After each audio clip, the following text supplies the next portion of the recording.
Thank you, sir.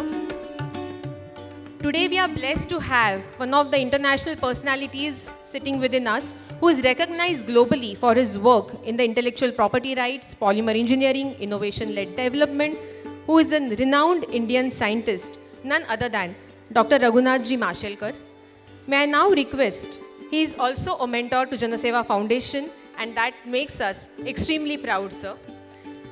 May I now request the Treasurer Trustee Dr. Rajesh Shah and Dr. C.A. Vardhaman Jain to kindly felicitate Dr. Raghunathji Mashelkar, who is the former Director General of Council of Scientific and Industrial Research, former Director of National Chemical Laboratory Pune, former President of Indian National Science Academy, former Chairman of National Innovation Foundation, key advisor on science, technology, innovation.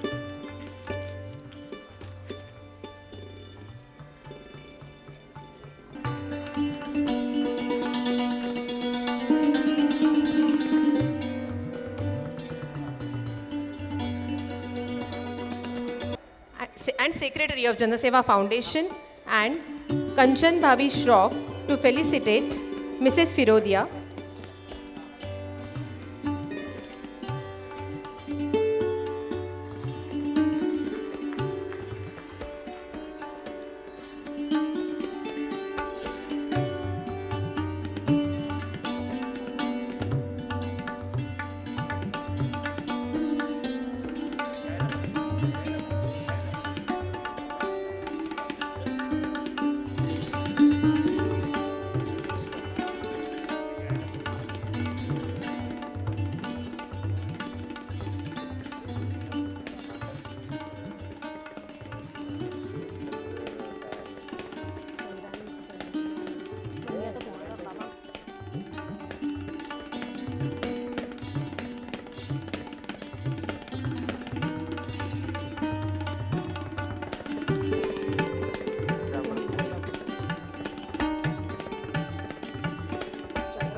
पूज्य आचार्य चंदना श्री आज यहाँ पे पधारे हैं।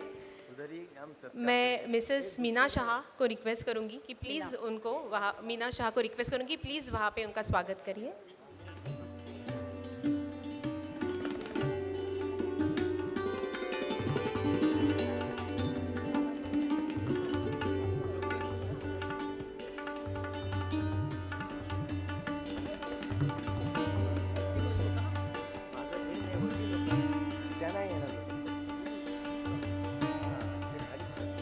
I now request the founder chairman of Janaseva Foundation, Dr. Vinod Shah, to please welcome all the respected dignitaries on the dais, please.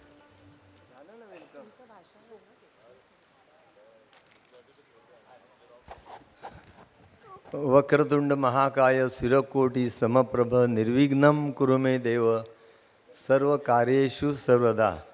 अशा या गायत्री मंत्राचं स्मरण करून मी माझे 4 शब्द सुरू करतो. मला कल्पना आहे की ताबडतोब आपण याला इंटरव्ह्यूला सुरुवात करणार आहोत, पण आजच्या ह्या आगळ्या संस्मरणीय सोहळ्याचे सन्माननीय अध्यक्ष नितीनबाई खऱ्या अर्थाने आमच्या जनसेवाचे जे पाईक आहेत त्यांना पहिला मानाचा मुजरा. फाउंडेशनचे पूर्वीचे पद्मविभूषण डॉक्टर मोहन धारिया हे कित्येक वर्ष मेंटॉर म्हणून होते. आज ही जबाबदारी माशेलकर थोर इंटरनॅशनल सायंटिस्ट माशेलकर सरांनी घेतलेली आहे की ज्यांना देशातील सर्वात मॅक्झिमम डिलीट मिळालेले आहेत. 51 डिलीट फॉर 51 डिलीट. आता 52 झाले, परत एक रिसेंटली झाली 52. तर मंडळी, एकच दिवस माशेलकर सर बरेच वर्षापूर्वी वृद्धाश्रमात आले आणि त्यांनी आश्रम पाहून त्यांना इतकं भरून आलं. ते म्हटले माझ्या आईची मला आठवण येते, आणि ऑन द स्पॉट त्यांनी मस्त रिमार्क लिहून लगेच ऑन द स्पॉट म्हटले आयुष्यातली पहिली देणगी आईच्या नावाची 1,00,000 रुपये मी तुम्हाला देतो. हे मी कधीही विसरणार नाही. आणि सर एवढंच सांगतो की आपण आपल्या आईच्या स्मरणार्थ दिलेल्या पहिल्या देणगीतून संस्था तळागाळातील अडल्या नडल्यांची सेवा अखंड 36 वर्ष करत आहे. आज अभयजींची मुलाखत सकाळचे सर्वेसर्वा नामांकित संस्थांचे आधारस्तंभ पद्मश्री प्रतापराव पवार घेणार आहेत. कसा दुग्ध शर्करा योग आहे बघा. सगळेच जण एक्सायटेड आहेत. अभयजींची जडणघडण, त्यांनी केलेलं सामाजिक बांधिलकीचं कार्य आणि त्यांचं कर्तृत्व, नेतृत्व, वक्तृत्व आणि दातृत्व यावर प्रकाश टाकून समोरील हजारो मंडळींना मोटिवेट करणारी ही मुलाखत, पुरी मुलाखत झालेले आपल्याकडेच पुरी मुलाखत झालेले आपले दिग्गज प्रतापराव पवार सर करणार आहेत. तसं मंडळी मला सांगायला आनंद होतो आहे, आज इथे हे 3 दिग्गज, आजचे 4थे दिग्गज इथे आपल्या महाराष्ट्र राज्याचे जे माजी सचिव, मुख्य सचिव होते रत्नाकर गायकवाड सर, ते पण इथे त्यांचीही मुलाखत आपण घेतलेली आहे. आणि कोण आलेलं मला अजून लक्षात आलेलं नाही, पण सर आलेत त्याबद्दल थँक्स. आज 3 दिग्गज घेऊन आपण भेटूया. दिग्गजाला पुस्तक, तर ह्या पुस्तक आम्ही हे काढलं आणि पुस्तकाची विक्री केली. सर पुस्तक प्रेसिडेंट ऑफ इंडियाला आम्ही नेऊन दाखवलं. कोविंद होते. कोविंदनी पुस्तक बघून थोडंसं रिमार्क वगैरे सांगून मला म्हटले, डॉक्टर एकच आहे, हे पुस्तक मराठीऐवजी इंग्लिशमध्ये करा, त्यांची सगळ्यांची कीर्ती देशभर जाईल. मग मी म्हटलं सर नक्की करू. आणि मग त्याचं पुस्तक काढलं आणि त्याचं पहिलं जर कोणी हे दिलं असेल तर आपल्या त्या नंतरच्या आपल्या ज्या पाटील, राष्ट्रपती पाटील, प्रतिभाताई पाटील यांनी त्याची सगळी प्रस्तावना लिहिली. आणि ती प्रस्तावना लिहून पुस्तक तयार झाल्यावर गव्हर्नरनं दाखवलं. तर गव्हर्नर म्हटले की हे पुस्तकाचं प्रकाशन मी करणार. आणि त्यांनी इथंच येऊन पुस्तकाचं प्रकाशन केलं. आणि वर ते म्हटले की ह्याची किंमत 500 रुपये आज तुम्ही ठेवले, त्याला शून्य महत्त्व आहे. हे कितीतरी हजारो रुपयाचं पुस्तक आहे की हे लाईफ बदलणारं चेंजिंग पुस्तक आहे. एक रिमार्क म्हणून मी तुम्हाला हे सांगितलं. तर आज ही 20वी मुलाखत आहे. मंडळी, हे मुलाखत कशी सुरुवात झाली याचं एका 2 वाक्यात सांगतो. शिवाजीराव भोसले प्राचार्य आपल्या सर्वांना माहिती आहेत. सकाळच्या जीवनवेध सदराखाली प्रज्ञावंतांची भेट असा एक लेख आला. प्रतापरावजी सकाळमध्ये 23 तारखेला 2003ला. आणि त्याच्यातून त्यांनी लिहिलं की अनेकांच्या जीवनाला स्फूर्ती यावी, त्यातून थोड्या मोठ्यांचे रूप कसं असावं ते कळावं, असा कार्यक्रम कोणीतरी पुढे येऊन घ्यावा. तर मी आणि मीनानी लगेच ते पत्र वाचून ते सकाळ घेऊन मोहन दार्याजींकडे गेलो. दार्या म्हटले पुढल्या महिन्यापासून सुरू करा. आणि आपण पहिला सत्कार लेफ्टनंट जनरल मोती धर यांचा केला. भेटूया दिग्गजाला. आणि दुर्दैवाने गेल्याच आठवड्यात त्यांचं निधन झालं. आपण सगळेच त्यांना श्रद्धांजली वाहूया. या कार्यक्रमाला पूज्य बहारीजींनी, खूप बहारीजींचंही आम्ही इथं आपण करतोय सगळं त्यांच्या स्मरणार्थ, कारण त्यांचंही दिग्गज म्हणून झालेलं आहे. पण SP आणि बहारीजी हे आमच्या कुटुंबाशी अगदी जोडलेले आणि कुठंही आम्हाला कधी कमी पडून दिलेलं नाही. आणि आजच्या कार्यक्रमाचं प्रायोजितत्व मुकेश आणि अश्विनी मल्होत्रा यांनी घेतलेलं आहे. मंडळी, शेवटचंच एक वाक्य आहे. पुढची मुलाखत आपण नारायण मूर्तींची घेणार आहोत. आणि त्यासाठी आपण जास्तीत जास्त लोकांपर्यंत अप्रोच होणार आहोत. आपल्या सर्वांच्या सहकार्याने हे सर्व कार्यक्रम असेच पुढे राहतील. मुलाखती या देश पातळीवर व्हायला पाहिजेत. आणि अशीच इच्छा रामनाथ कोविंद सरांची होती. आपण पूज्य अभयजींच्या ना ऐकण्यास अति उत्सुक आहात ह्याची मला पूर्ण कल्पना आहे. म्हणून मी थांबतो. खरं म्हणजे जनसेवा फाउंडेशन तर्फे गोरगरिबांची सेवा अशीच अविरत चालू राहावी ही ईश्वरचरणी प्रार्थना. जरी विसंबून या बाहूवर कुणी बैसला दुर्बल जर्जर, तो नच व्हावा वंचित क्षणभर, इतुके द्या वरदान प्रभो मज अन्य नको वरदान. थँक्यू.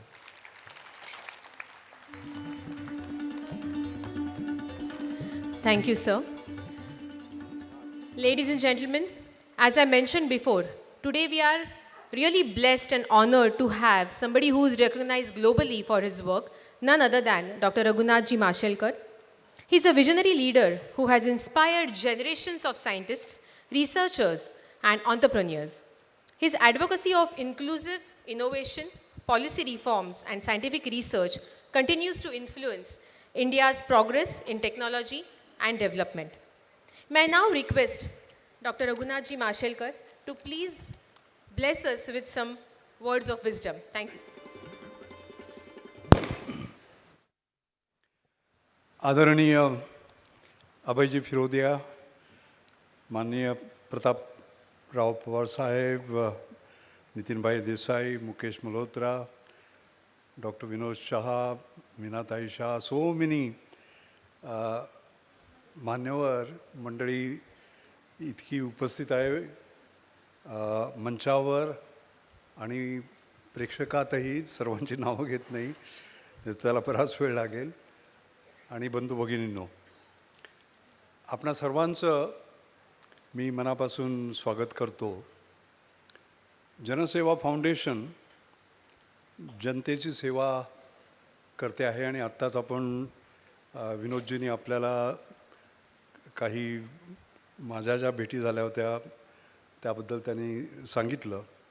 पण हा जो मीट द स्टॉलवर्ट हा प्रोग्राम आहे, हा त्यांनी 2003मध्ये त्याची सुरुवात केली आणि मी तो स्वतः अनुभवलेला आहे. डॉक्टर शरदचंद्र गोखलेंनी माझी मुलाखत घेतली होती, प्रतापरावांनी सुद्धा त्यांची मुलाखत मला वाटतं सुधीर गाडगेंनी घेतली होती. आणि हे जे पुस्तक आपण म्हणता हे फार महत्त्वाचं आहे, माझ्या बुकशेल्फमध्ये आहे बरं का. आणि त्याचा रेफरन्स मी प्रतापरावांचा सत्कार झाला त्यावेळी केलं होतं, तो हे वाचून. तरी फारच सुंदर कल्पना आहे. भेटूया एका दिग्गजाला. दिग्गज हा उंची गाठतो, उंच असं शिखर गाठतो, पण त्या उंचीवर जाण्यासाठी त्याला काय करावं लागतं हा फार महत्त्वाचा भाग आहे आणि ते सहजासहजा मिळत नाही.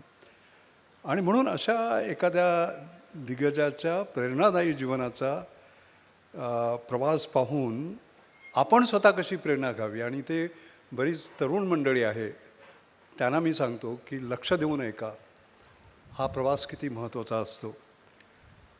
त्यांचं पथदर्शक जीवन असतं, मार्ग दाखवणारं जीवन असतं. ते पाहून आपल्या जीवनाचा मार्ग आपण कसा बदलावा हेही याच्यामध्ये आपल्याला शिकायला मिळतं. आणि खरं म्हणजे आज दुग्धशर्करा योग आहे. भेटूया एका दिग्गजाला. एक दिग्गज दुसऱ्या दिग्गजाची मुलाखत घेतो आहे. अभयजी फिरोदे यांची मुलाखत प्रतापराव पवार घेत आहेत. अभयजीविषयी मला 2 शब्द बोलावेसे वाटतात. ते माझे स्वतःचे आयकॉन आहेत, माझे रोल मॉडेल आहेत. अनेक वर्षांपासून आम्ही एकमेकाला ओळखतो. त्यांच्याबरोबर मी बरंच काम केलं आहे, त्याच्यातून शिकलो आहे. गांधी नॅशनल मेमोरियल सोसायटीमध्ये आम्ही जवळजवळ 20 वर्ष एकत्र आहोत. ते एक यशस्वी उद्योगपती आहेत. त्यांची Force Motor is a force to reckon with in the world of automobile industry and the world. भारताला अभिमान वाटण्यासारखी गोष्ट आहे. त्यांनी सामाजिक बांधिलकीतून समाजाच्या विकासासाठी फार मोठं योगदान दिलं आहे. मग ते शिक्षण असो, आरोग्य असो, संस्कृती असो, कला असो, पर्यावरण संवर्धन असो. आणि सर्वात महत्त्वाचं मी त्यांचं पाहिलं आहे ते म्हणजे ते संस्कृतीप्रेमी आणि ऐतिहासिक वारसा जतन करणारे एक जाणते व्यक्तिमत्व आहे. भारतीय जैन समाजाची संस्कृती, इतिहास व तत्त्वज्ञान यावर प्रकाश टाकणारं भव्य संग्रहालय त्यांनी शेकडो कोटी स्वतःचे इन्व्हेस्ट करून ते तयार केलेलं आहे. आणि माझ्या मते त्याला इंग्लिशमध्येच मी शब्द वापरतो, इट्स अ मॅग्नम ऑपस. आपण आयुष्यात नेहमी म्हणतो पर्पज, परसिव्हरन्स अँड पॅशन मॅटर्स, असं रात्र दिवस ध्यास घेऊन त्यांनी हे बनवलेलं आहे. आणि माझ्या मते त्यांनी ही निर्माण केलेली ही एक ऐतिहासिक वास्तू म्हणजे त्यांनी देशासाठी दिलेली मोठी अनमोल देणगी आहे.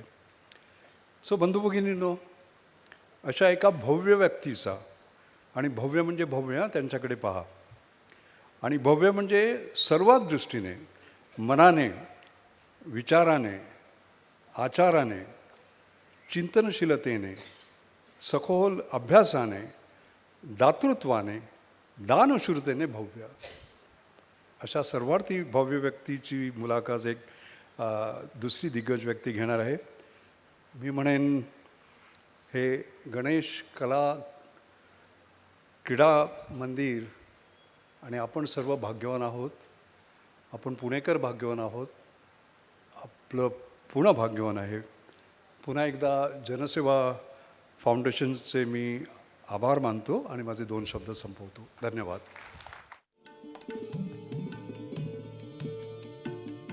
Thank you, Mashelkar sir. As you rightly said, dreaming is easier, but actually to reach on the pinnacle of your dream, there's a big process which you need to follow, and there are going to be umpteen number of hurdles. So these hurdles, eventually, if you cross and if you can actually remain courageous enough to follow your passion, that is the journey a stalwart has to go through. May I now request Mr. Mukesh Malhotra, who is the Managing Director, Wakefield, to please come and share some words of wisdom with us. Just to quickly introduce Mukesh uncle, Mr. Mukesh Malhotra is a prominent business leader based out of Pune.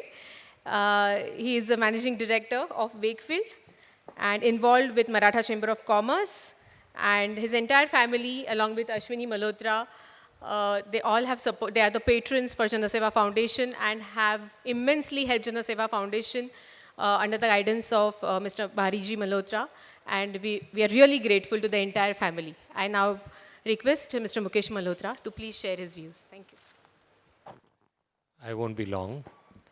Respected and most revered Dr. Mashelkar sir, esteemed Bhai Sahab, Dr. Abhijit Firodia and Bhabhi, esteemed Pratap Rauji Pawar, dear Nitin Bhai, my dearest Dr. Saab, Vinod Chaji and Meena Ben, dignitaries on and off the dais, friends, ladies and gentlemen.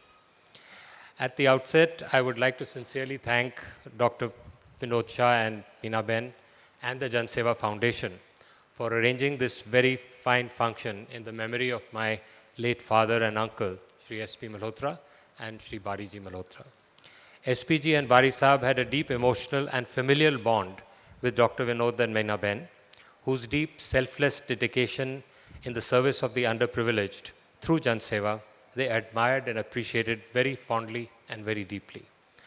I vividly recall my father SPG telling Bari Sahab once that, Raj, that is what she used to call him, Raj, make sure that the activities of Jan Seva Foundation should never suffer for want of funds. And that was how much he cared for this foundation.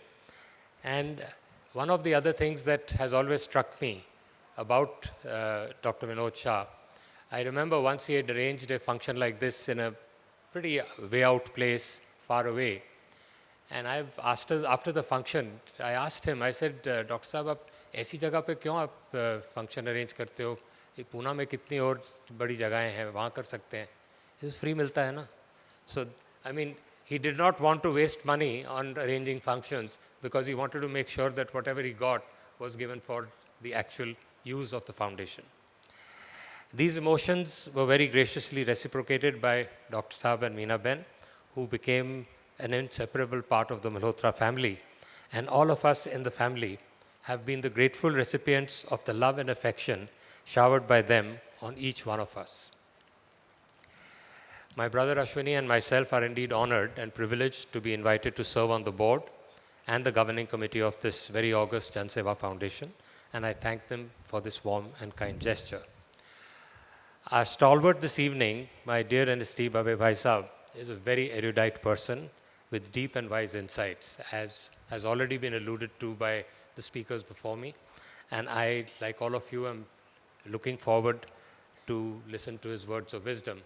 And so with that, I would like to say thank you, and I'm sure all of you will enjoy this evening very much and go back wizened people. Jai Hind, Jai Maharashtra. Thank you. Thank you, Mukesh ji.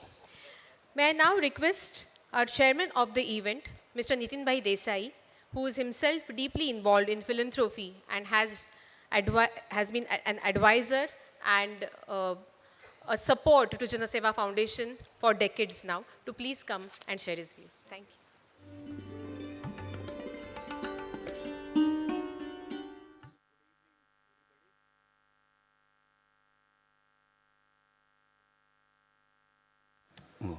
Good evening, everybody. All the dignitaries on the dais, dignitaries of the dais, many of my friends, ladies and gentlemen, and well-wisher of Jan Seva, and well-wisher of this yearly function of Meet the Stalwarts. Sorry, it should not be Meet the Stalwart, Meet two Stalwarts. So, both the stalwarts are my very good friends for last many years, more than 30 years. We have traveled together, we have spent vacation together. So I know both of them extremely well. They both are very learned, very smart, and it is going to be a very, very interesting conversation between them and the youngsters who are sitting here. Will learn lot many things from this dialogue.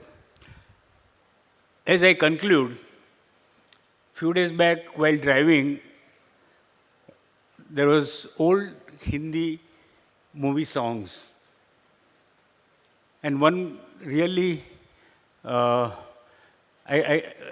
drew my attention was एक सवाल मैं करूं, एक सवाल तुम करें. That is not important. The second part is more important. हर सवाल का जवाब ही सवाल हो. I hope it is not the case today. Wish you all the best.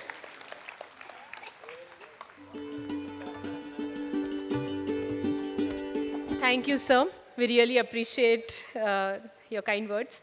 A special mention of the couple of advisors and patrons who are present here. The Managing Director of Kohinoor, Mr. Krishna Kumar Goyal ji. A mention of Founder Chairman of Surya Datta Institute, Mr. Sanjay Chordia ji. And a Chancellor of D.Y. Patil Institute,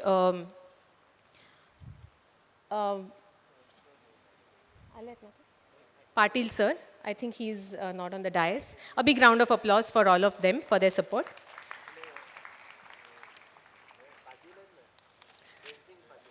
Jai Singh Ji Patil sir, yes. As you all are eagerly waiting for the actual event, which is an interview by a stalwart, of a stalwart, I will, without any further waste of time, I would like to actually initiate the process of this interview. And I will request all the dignitaries to be please seated in the audience so that we can actually enjoy and learn from a lot of takeaways that will come from the interview, please.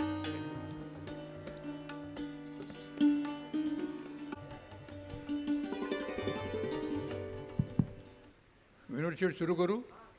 Okay, thank you. मित्रांनो, मी आता अभय फिरन माझ्या वतीने आपलं सर्वांचं स्वागत करतो.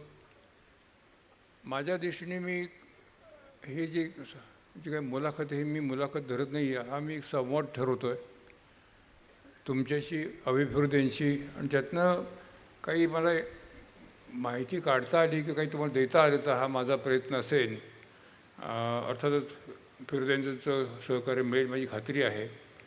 पण काही मी थोडंसं आधी काही सांगू इच्छितो आपल्या लोकांना की म्हणजे मी या फेजमधून अनेक वेळा आम्ही गेलेलो आहे. लोकांना फक्त एक व्यक्ती काहीतरी अमुक अमुक आहे एवढं माहिती असतं आणि त्याच्यावर लोक कॉमेंट करत असतात आणि त्याच्यावर लोकांचं मत ठरत असतं. पण ती व्यक्ती की ती संस्था हे एका दिवसात घडलेली नसते. त्याच्या मागे खूप इतिहास असतो, कष्ट असतात, प्रयत्न असतात. ते कोणी समजावून घेत नाही. फक्त एक इम्प्रेशन करतो की हे असं, हे चांगलं, हे वाईट आहे किंवा काय असेल ते. तर यामुळं मला कसं सांगायचं आहे की प्रत्येकाच्या आयुष्यात हे घडतं. म्हणजे काही फक्त माझ्या आम्हा दोघांच्या आयुष्यात घडलं असं नाही आहे. हे प्रत्येक संस्थेत प्रत्येकाच्या आयुष्यामध्ये घडलं जातं आणि मग त्याचा कुठेतरी एका ठिकाणी मोठा उल्लेख होतो. पण त्याच्या मुळाशी की त्याच्या हे घटने हे घडणीमागे कुणी जात नाही फारसा असा माझा अनुभव आहे. तर मी त्या अनुषंगाने थोडीशी मुलाखत घेऊ इच्छितो की हे अभय फिर्या म्हणजे काय प्रकार आहे, कुठनं आले, हे कसे आले, का डेव्हलप झाले, कसे डेव्हलप झाले, त्याच्या मागची पार्श्वभूमी काय आहे, हे एका दिवसात नसतं घडत हे. तर याच्याकरता थोडंसं मी माझ्या बाबतीमध्ये सांगेन की माझ्या आयुष्यामध्ये कोणी इन्फ्लुएन्सेस केले महत्त्वाचे. माझी आई पहिली गोष्ट आहे. दुसरी आहे माझे पिनाळीचे ज्वालापरशी दोलका म्हणून माझ्या मित्राचे नानाजी, म्हणजे माझे नानाजीच होते. त्यांनी मला बिझनेसमध्ये धडे दिले, व्यवसायात काय करावं काय करू नये स्वानुभवावरनं, आणि ती गाईडलाईन मला आयुष्यभर उपयोगी पडली.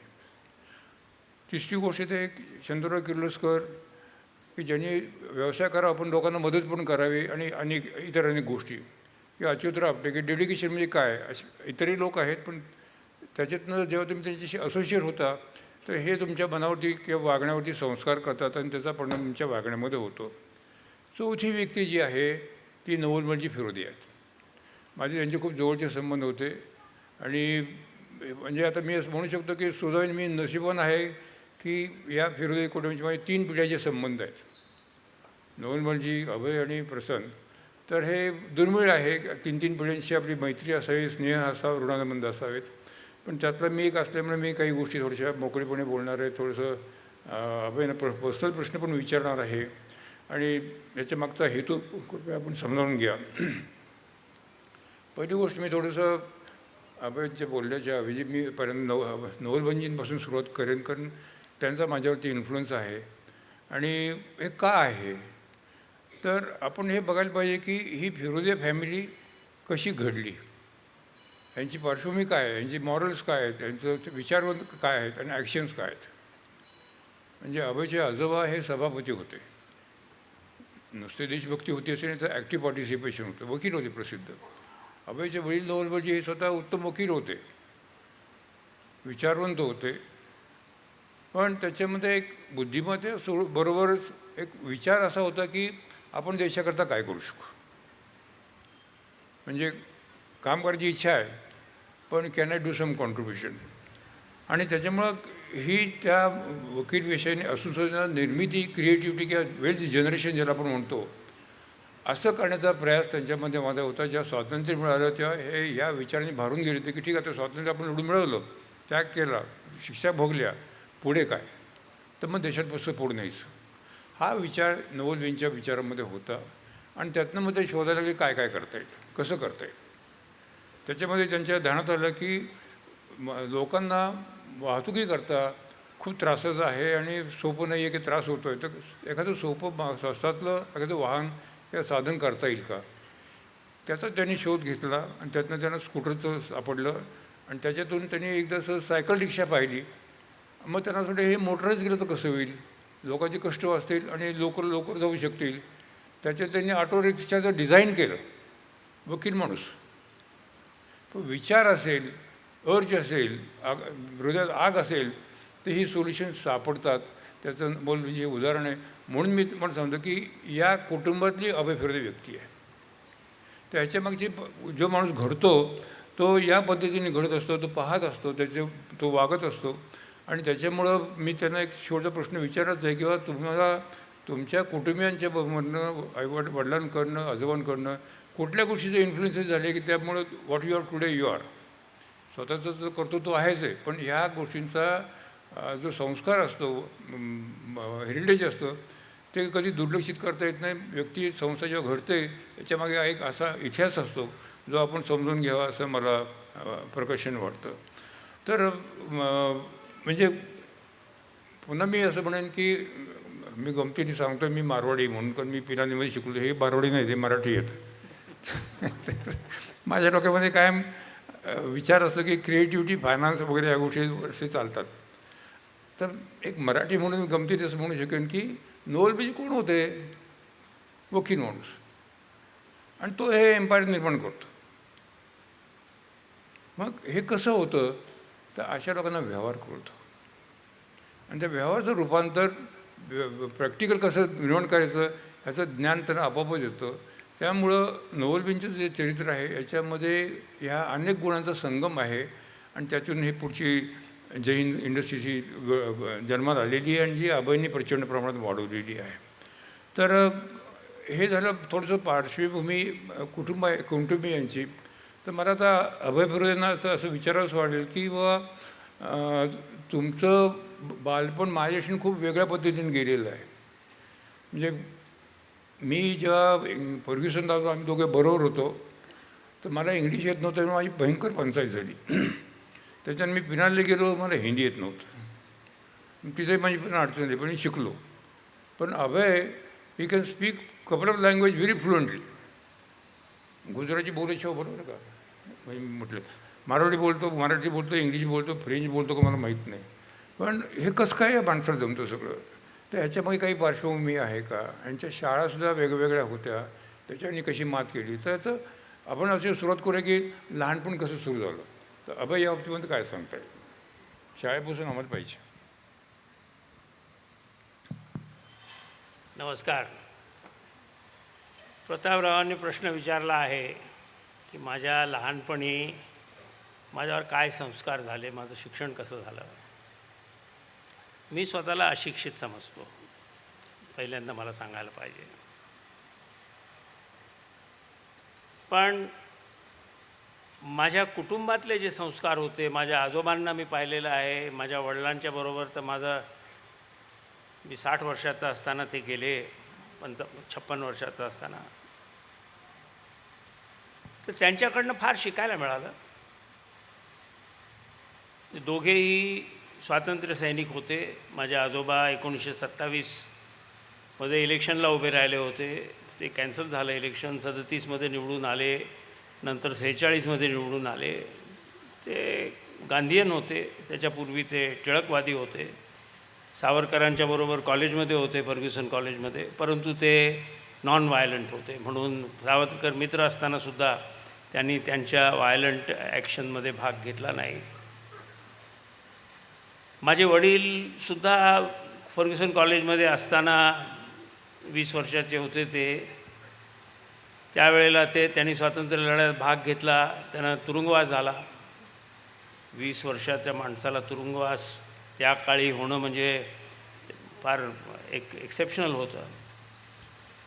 तर त्यांची जी जडणघडण, शिकवण, त्यांची जी ऊर्जा, त्यांची एक विचार करायची दिशा होती, ती नुसतं आपल्याकरता, आपल्या कुटुंबाकरता, आपल्या संप्रदायाकरता काही करावं इतकी लिमिटेड नव्हती. आपण देशाकरता काहीतरी करायला पाहिजे, आपल्यात क्षमता आहे, आपल्याला समजतं आणि आपल्याला ते करायची इच्छा आहे, त्याच्याकरता सॅक्रिफाईस करावं लागलं तर करावं.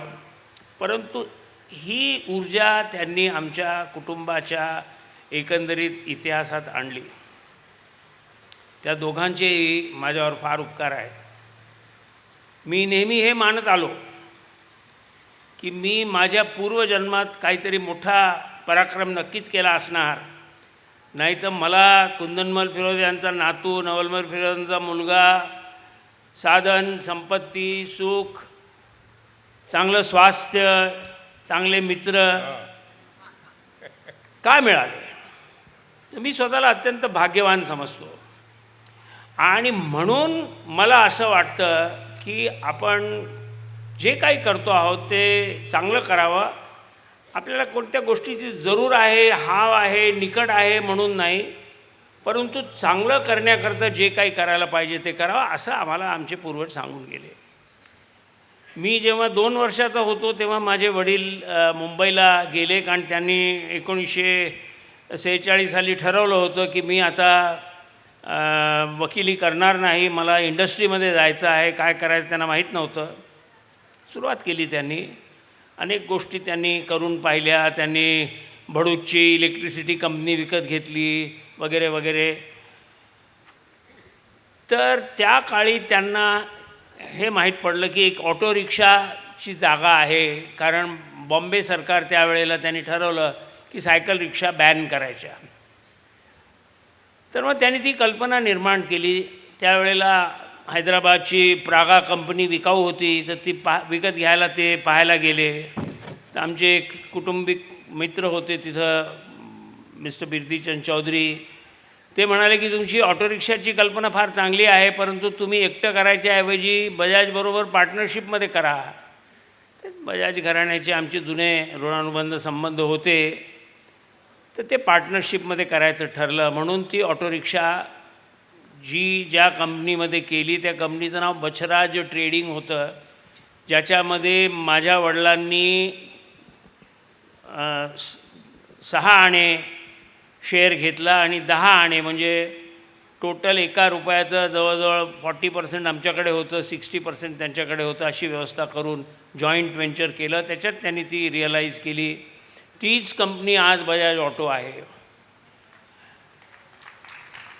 आणि नंतर 20 वर्ष त्यांनी ती कंपनी वाढवली. मलाही खूप त्यावेळेला पाहायला मिळालं. मी जेव्हा 4 वर्षाचा होतो त्यावेळेला पहिली ऑटो रिक्षा आली होती. माझा फोटो आहे त्या गाडीवर बसलेला. मला तेव्हापासनं ऑटोमोबाईलची आवड आहे. नंतर बजाज घराण्यामधले नवीन पिढ्या आल्या, त्याच्यामुळे डिफरन्सेस निर्माण झाले, त्याच्यात मी जाऊ इच्छित नाही. परंतु ती कंपनी आज आम्ही कंट्रोल करत नाही, जरी मी त्या कंपनीचा एक सिग्निफिकंटली मोठा शेअर होल्डर आहे आणि आम्हाला फायदा झाला त्याचा. मग बाबांनी त्यावेळेला टेम्पो 3 व्हीलर म्हणजे जशी ऑटो रिक्षा पॅसेंजर ट्रान्सपोर्ट करता होती, तर टेम्पो 3 व्हीलर ही बैलगाडीला रिप्लेसमेंट म्हणून आणायचं ठरवलं. पण ते काही होऊ शकलं नाही, कारण की हमाल लोकांची इतकी स्ट्रॉंग युनियन होती की ते म्हणाले नाही आम्हाला बैलगाडी सोडायची नाही. म्हणून त्याला ब्रेकथ्रू मिळाला नाही. पुढे आता गेल्या 10 वर्षात बैलगाड्या बंद झाल्यानंतर हळूहळू सगळीकडे त्या प्रकारच्या गाड्या चालतात. तर म्हणून त्याच्यातनं फोर्स मोटर्सची निर्मिती झाली आणि त्या कंपनीमध्ये सुरुवातीपासून मर्सिडीज बेन्झ भागीदार होते. पण लेट मी गो बॅक की माझं शिक्षण कसं झालं. तर माझे वडील 46मध्ये मुंबईला गेले. त्यावेळेला मला जवळ एका छोट्या परंतु फार छान गुजराती बालमंदिरमध्ये दाखल केलं. म्हणून मी वर्षभरात चांगलं गुजराती बोलायला लागलो. मला लिहिता वाचतासुद्धा येतं. मी गुजरातीत भाषण करायचंसुद्धा धारिष्ट वेळोवेळी करतो. नंतर पुढच्या वर्षी जेव्हा बालमंदिर संपलं आणि मला शाळेत जायचं होतं, तर माझ्या मुली इंग्रजी कॉन्व्हेंटमध्ये जात होत्या. सेंट कोलंबा म्हणून मुलींची शाळा आहे. माझ्या बहिणी, मी काय म्हणालो नाही, माझ्या बहिणी. तर त्या शाळेत मुलींच्या शाळेमध्ये मला ॲडमिशन मिळाली आणि मी त्या वर्गात एकटाच होतो. बाकी सगळ्या मुली होत्या, परंतु मी इतका लहान होतो की हे सौभाग्य किती मोठं आहे हे त्यावेळेला मला कळालं नाही. पण इंग्रजी भाषेची तोंड ओळख झाली. मग माझे आजोबा रिटायर झाले. 52 साली बाबांनी मुंबई उपनगरात बंगला बांधला. आम्ही तिथे राहायला गेलो. तिथून जवळ king George English school Marathi शाळा होती. मला मराठी शाळेत घातलं. मी मराठी शिकलो. माझं शिक्षण बरंचसं मराठी मीडियममधनं झालेलं आहे. मला असं वाटतं की मराठी मीडियममधनं जे शिक्षण होतं त्याच्यासारखं शिक्षण नाही.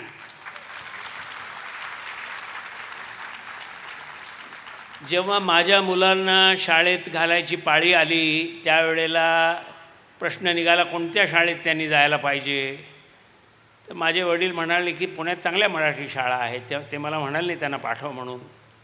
पण म्हणाल नाही नाही आपण त्यांना इंग्रजी शाळेत पाठवू. आणि मला नेहमी या गोष्टीची खंत आहे की मी त्यांना मराठी शाळेत पाठवलं नाही.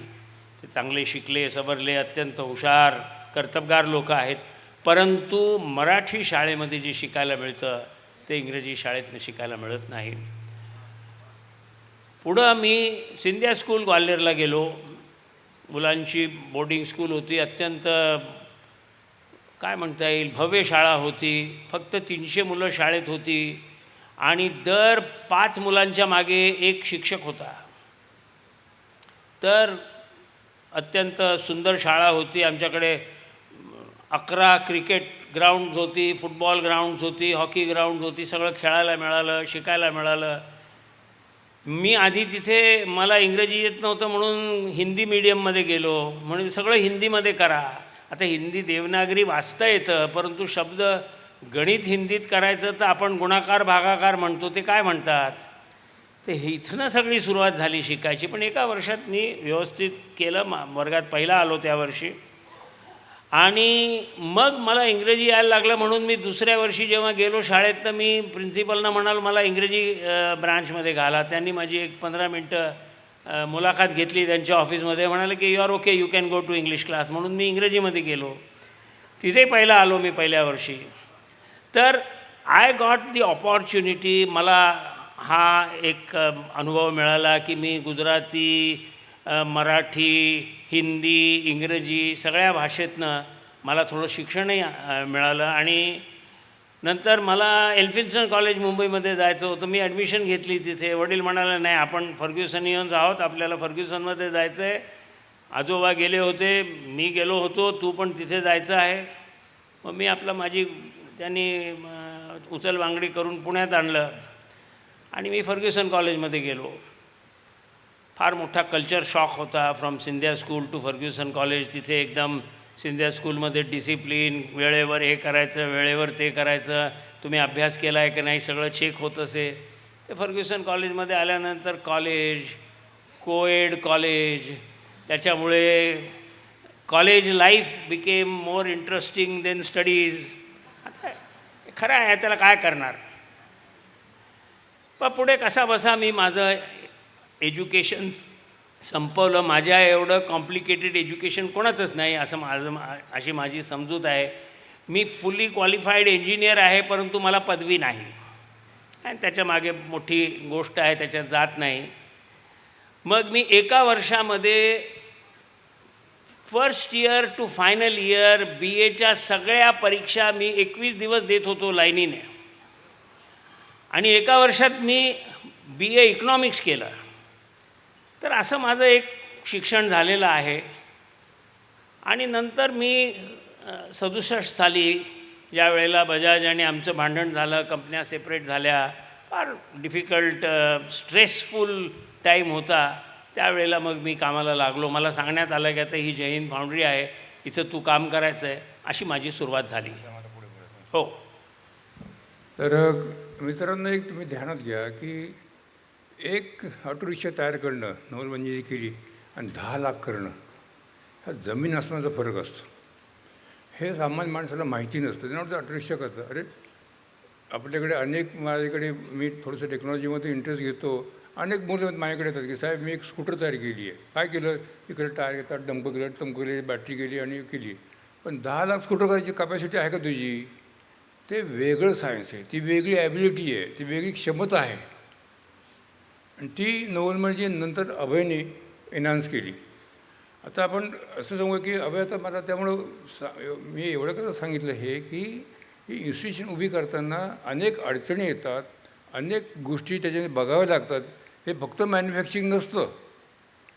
तर या अनुषंगानं तुम्ही जे सगळे जय हिंदपासून सुरुवात केली आणि आज फोर्स मॉडेलला एका टोकाला नेलं. इनफॅक्ट पुढच्या पिढीने तर जर्मनीमध्ये पण फॅक्टरी केलेली आहे.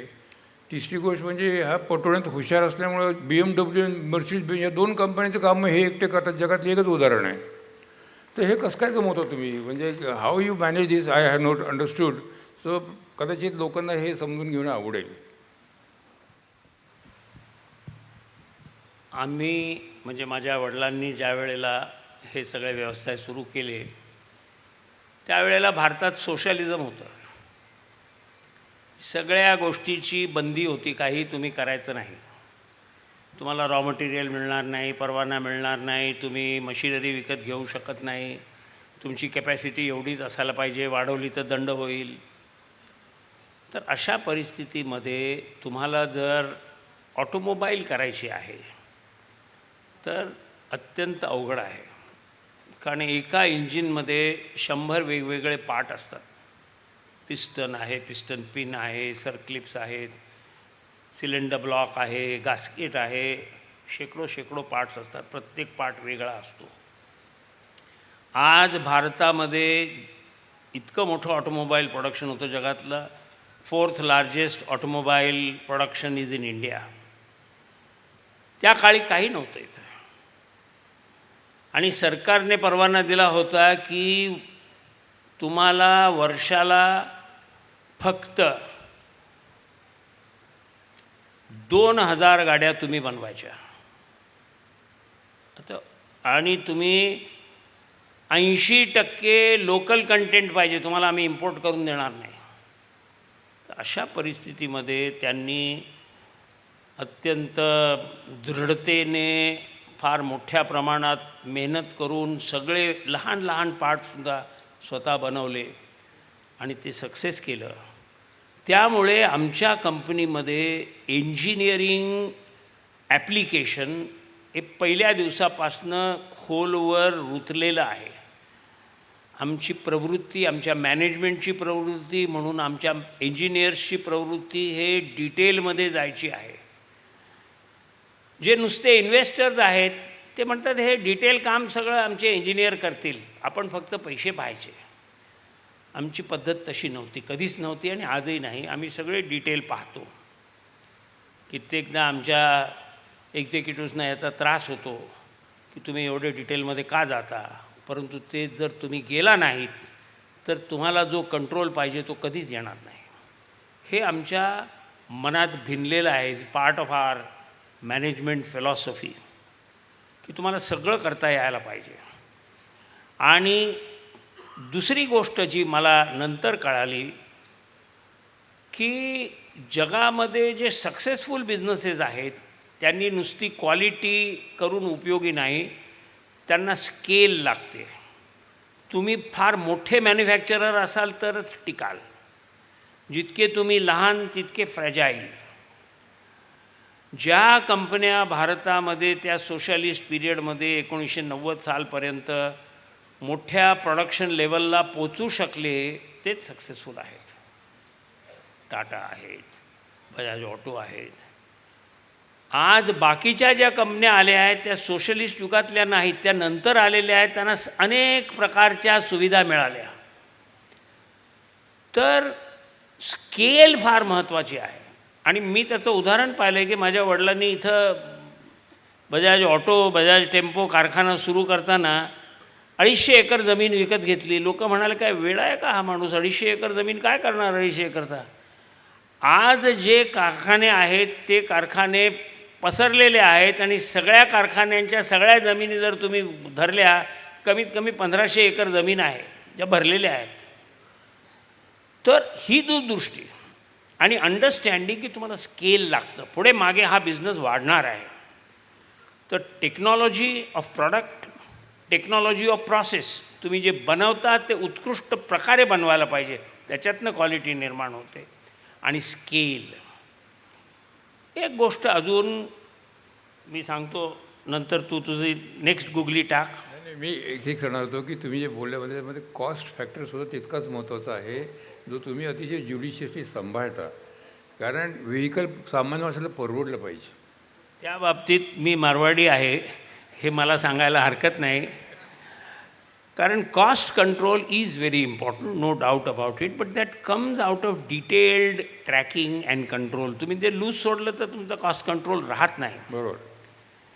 तर आता तुझा प्रश्न विचारतो. नाही नाही, मी तर या इंडस्ट्रीजनं डायव्हर्ट होतो आहे. अभय, मी पुन्हा नवलबाई बाबांच्याकडे जाईन की त्याने एका स्टेजनंतर इंडस्ट्रीचा त्याग करून सामाजिक जाणीव, लोकांना मदत करणं, डोनेशन देणं याच्यामध्ये वाहून घेतलं.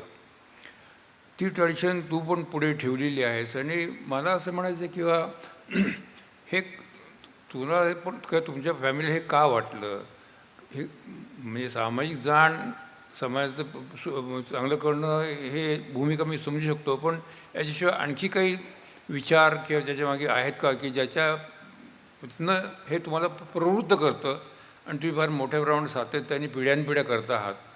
तर हे देणं समाजाला कळलं पाहिजे की आपण फक्त स्वतःपुरतं बघू नये, आपल्याला आहे त्यातले 2 गोष्टी समाजाला द्याव्या आणि त्यांच्या उन्नतीकरता प्रयत्न करावा, त्यांना मदत करावी, जिथे ते कमतरता आर्थिक तिथे मदत करावी. ही वृत्ती जी आहे हे तुम्ही जोपासली आहे. मग याच्यामागच्या सिलेक्शनमध्ये किंवा विचारामध्ये भूमिका काय आहे हे मला समजून घ्यायला आवडेल. माझ्या आयुष्यामध्ये मी 2 महापुरुषांना स्वतःचं आयुष्य कसं त्यांनी जगावं याच्यावर केलेला विचार, याच्यावर केलेला आचार पाहिलेला आहे. माझे आजोबा प्रथित यश वकील होते, हायकोर्ट वकील होते, अहमदनगरमध्ये सुद्धा प्रॅक्टिस करायचे. माझे वडीलसुद्धा वकील होते. पण माझे आजोबा जेव्हा 1952 साली ते पॉलिटिक्समधनं रिटायर झाले, त्यांना गव्हर्नरशिप ऑफ आसाम ऑफर झाली होती, पण ते म्हणाले नाही, मला आता पॉलिटिक्समध्ये राहायचं नाही, मी अहमदनगरला चाललो. ते नगरला गेले आणि त्यांनी आपल्या आयुष्यामधले जे काही वेगवेगळे आश्रम आहेत त्याच्यापैकी गृहस्थाश्रमातनं वानप्रस्थाश्रमात त्यांनी प्रवेश केला, जाणून बुजून. सकाळपासनं संध्याकाळपर्यंत ते कामात बिझी असायचे. हे वृद्धाश्रमाचं काम आहे, कुष्ठधामाचं काम आहे, हे बँकेचं काम आहे. म्हणजे त्यांनी एक कॉपरेटिव्ह बँक अहमदनगरला त्या काळी अर्बन कॉपरेटिव्ह बँक सुरू केली होती, शाळा वगैरे. तर त्या सगळ्या ह्याच्यामध्ये ते फार हिरिरीने काम करायचे, परंतु बिझनेसमध्ये नाही.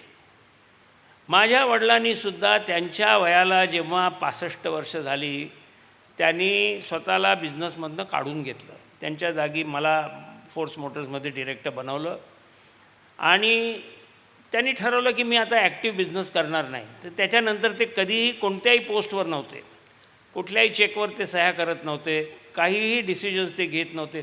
तुम्हाला अडचण असेल तर त्यांच्याकडे तुम्ही जाऊ शकता. तुम्ही ते काहीतरी वाचत असायचे, तुम्ही गेला की बाबा मला हा प्रश्न आहे, ते पेपर बाजूला ठेवायचे, पुस्तक बाजूला ठेवायचे, मला बोल. आणि आपण त्यांना विचारलं की मग ते म्हणायचे ठीक आहे, ताबडतोब शक्य असेल तर ताबडतोब उत्तर द्यायचे. नाही तर म्हणजे मी 2 दिवसांनी तुला सांगतो, मग भेटू आपण. आणि मग शांतपणे विचार करून ते तुम्हाला गाईड करायचे आणि नेहमी म्हणायचे की मला असं वाटतं की मी असं केलं असतं, पण तुला जे ठीक वाटतं तू कर. हा जो एक काय म्हणता येईल त्याला, ही एक विचार करायची बाजू आहे, ती फार महत्त्वाची आहे. आणि ह्याच्यामुळे ते बिझनेसमधनं अलिप्त झाले आणि त्यांनी वानप्रस्थाश्रमात प्रवेश केला. त्याच्यानंतर हळूहळू ऑटोमॅटिकली तुम्ही संन्यस्त व्हायला लागता. संन्यासी होणं फार अवघड आहे, परंतु स्वतःच्या आयुष्यामध्ये संन्यस्त होणं प्रत्येकाला शक्य आहे.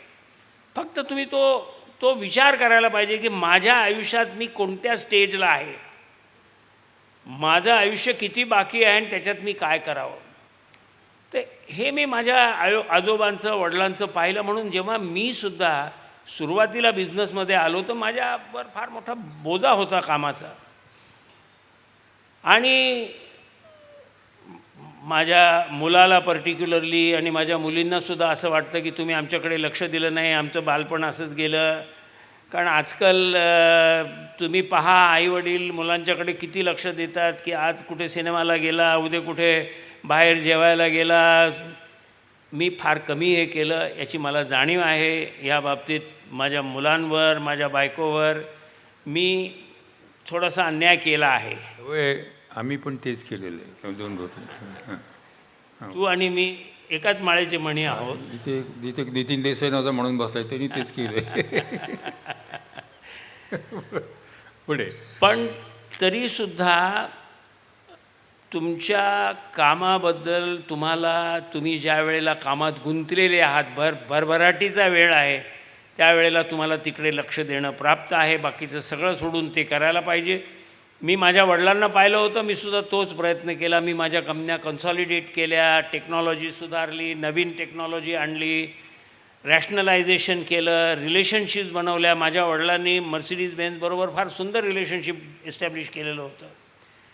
तर मर्सिडीज बेन्झ आमच्या कंपनीमध्ये जवळजवळ 30 वर्ष भागीदार होते. त्यांच्याकडे 25% शेअर होते आमच्या कंपनीचे. पण शेवटपर्यंत ते आम्हाला लॉयल राहिले आणि सपोर्ट करत राहिले. आमचे तिसरे पार्टनर बजाज होते, त्यांनी खूप प्रयत्न केले की मर्सिडीज बेन्झला आम्ही वश करू, पण ते त्यांना जमलं नाही. कारण की माझ्या वडिलांची प्रवृत्ती. पुढे मी सुद्धा तोच प्रयत्न चालू ठेवला. मग मी शेवटी मर्सिडीजचे शेअर विकत घेऊन टाकले आणि नंतर मी स्वतंत्र झालो. माझ्या होल्डिंग कंपनीमध्ये, म्हणजे माझ्या वडिलांनी पहिली कंपनी जी केली होती जय हिंद इंडस्ट्रीज, माझे वडील फार उदार मनाचे होते की स्वतःच्या म्हणजे काय म्हणतो आपण ब्रदर इन लॉजना भावांना मित्रांना त्यांनी थोडे शेअर दिले, म्हणजे पांगलेले शेअर होते, जरी त्यांच्याकडे कंट्रोल होता ते सगळे शेअर मला मॉपअप करावे लागले. कारण माझ्या लक्षात एक आलं की ह्या सगळ्यांच्या इंडिपेंडंट कंपन्या आहेत आणि माझ्या कंपनीमध्ये सगळे बसलेले आहेत, तर मला अक्कल ते शिकवणार. तर मी म्हणालो बाबांना की बाबा हे काही खरं नाही, मी हे सगळं वाईप आऊट करणार. ते म्हणाले ठीक आहे तू कर म्हणून. मी माझ्या मनाप्रमाणे लोकांना शेअर दिले.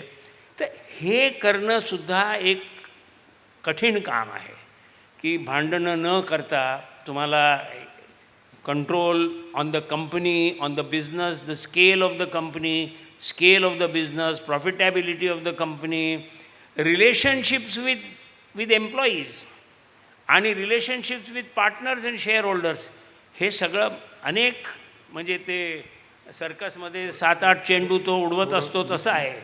मर्सिडीज बरोबर पुढे तुम्ही BMW हे तुमचं प्रॉडक्ट आहे. तिथे. हां, ओके, ठीक. आता ज्याप्रमाणे आम्ही मर्सिडीजबरोबर चांगले संबंध निर्माण केले, त्यामुळे जेव्हा मर्सिडीज बेन्झ स्वतः मोटारी हिंदुस्थानात बनवायला लागले त्यावेळेला त्यांनी आम्हाला ऑफर केलं की तुम्ही आमचं इंजिन करा, कारण तुम्हाला इंजिन बनवायचा तुम्ही निष्णात आहात. सो आम्ही ते चॅलेंज उचललं. आजपर्यंत लाखो इंजिन आम्ही मर्सिडीज बेन्झला सप्लाय केलेले आहे. एकही इंजिन परत आलेलं नाही ॲज ए डिफेक्ट. आणि त्याच्यामुळे त्यांचा फार दृढ विश्वास आमच्यावर निर्माण झाला.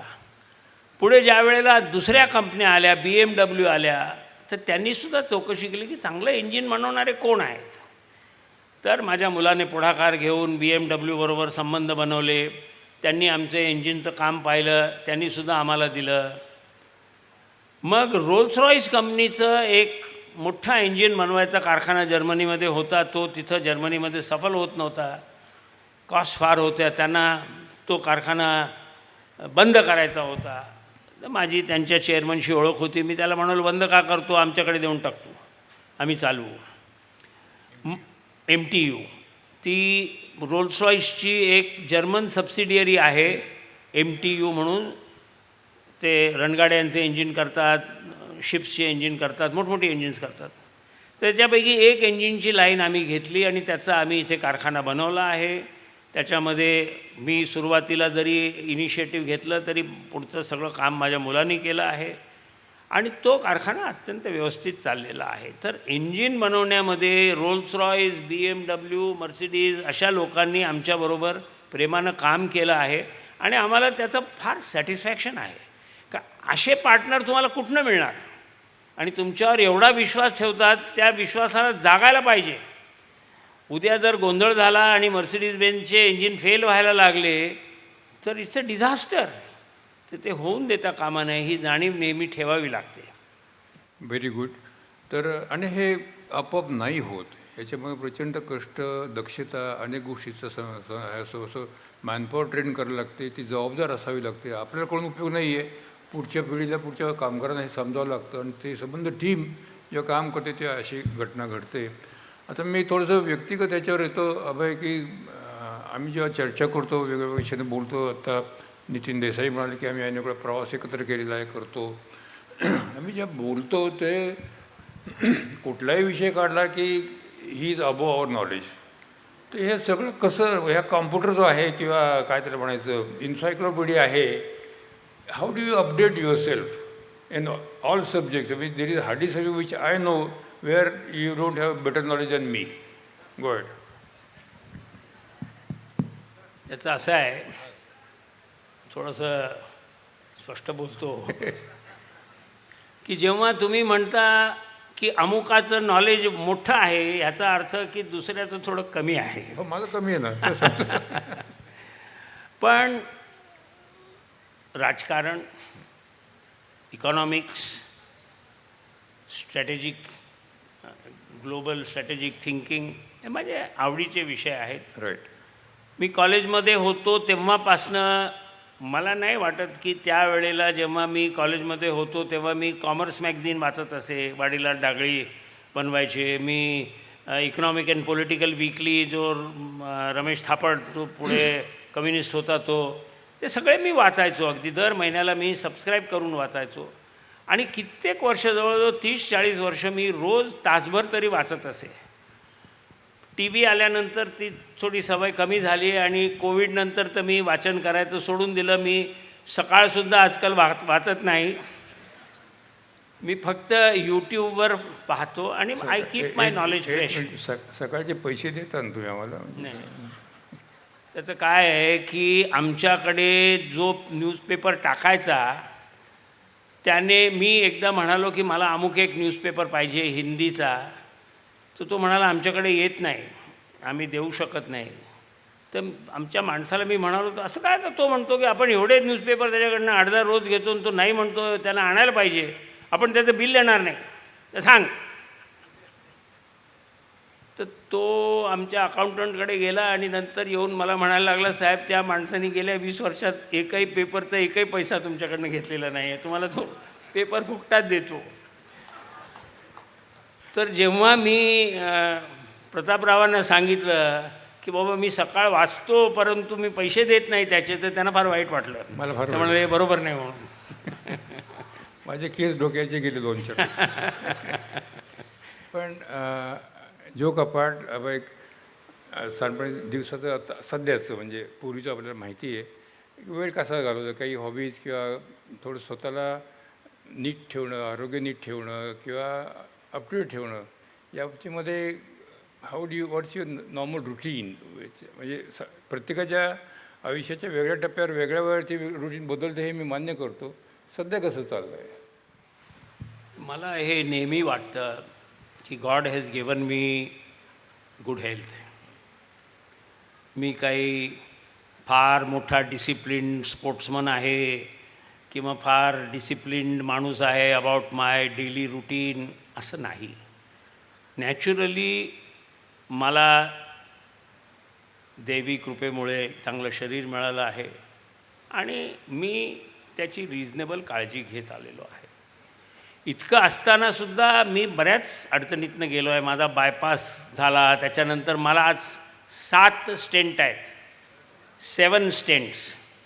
पण मी त्याची फिकीर कधी केली नाही. I have try to live a normal life. म्हणून माझं जे काही माझी एनर्जी आहे किंवा हे शारीरिक आहे तितकंच मानसिकसुद्धा आहे. मला असं नेहमी वाटतं की आपण जे काही करू ते करत राहावं. म्हणजे घरी बसून शांत बसून काही न करता पडून राहण्यात मला आवडत नाही. I try to do whatever I like to do and you must have good likes and dislikes. आणि हे तुम्हाला चांगले मित्र शिकवतात. तुम्ही तुमचं आयुष्य कसं जगावं याच्यावर तुमच्या मित्रांचा फार मोठा असर होतो. आणि माझ्या आयुष्यामध्ये मला फार नाहीत परंतु काही फार उत्तम मित्र लाभले. त्यांचं मेन्शन करणं भाग आहे. एक म्हणजे माझे परममित्र चंदूशेठ चोरडिया, तुमच्यापैकी अनेक लोक त्यांना ओळखत असतील. अत्यंत दिलदार माणूस, शरीर सौष्ठव, एकदम हँडसम, टॉल, गोरापान, दिलदार मोठा माणूस, नेहमी झटायचा. चंदूशेठ. तर he was one influence on me. नंतर माझे मुंबईला एक बुद्धिधन ठक्कर म्हणून मित्र होते, माझ्यापेक्षा दोघेही वयाने मोठे होते, परंतु त्यांचंसुद्धा इंटेलेक्च्युअल इन्क्लिनेशन, ते जे वाचायचे त्यांच्याबरोबर आम्ही वेगवेगळ्या लोकांना भेटायचो. असे माझे अनेक मित्र जे आहेत त्यांनी माझ्यावर चांगले संस्कार हे केले की तू नेहमी चांगल्या गोष्टीमध्ये एंगेज राहा. म्हणून मी सगळ्या क्लब्सचा मेंबर आहे पण कधी जात नाही. मला वाटत नाही मी पुन्हा क्लबमध्ये गेल्या 40 वर्षात गेलो आहे.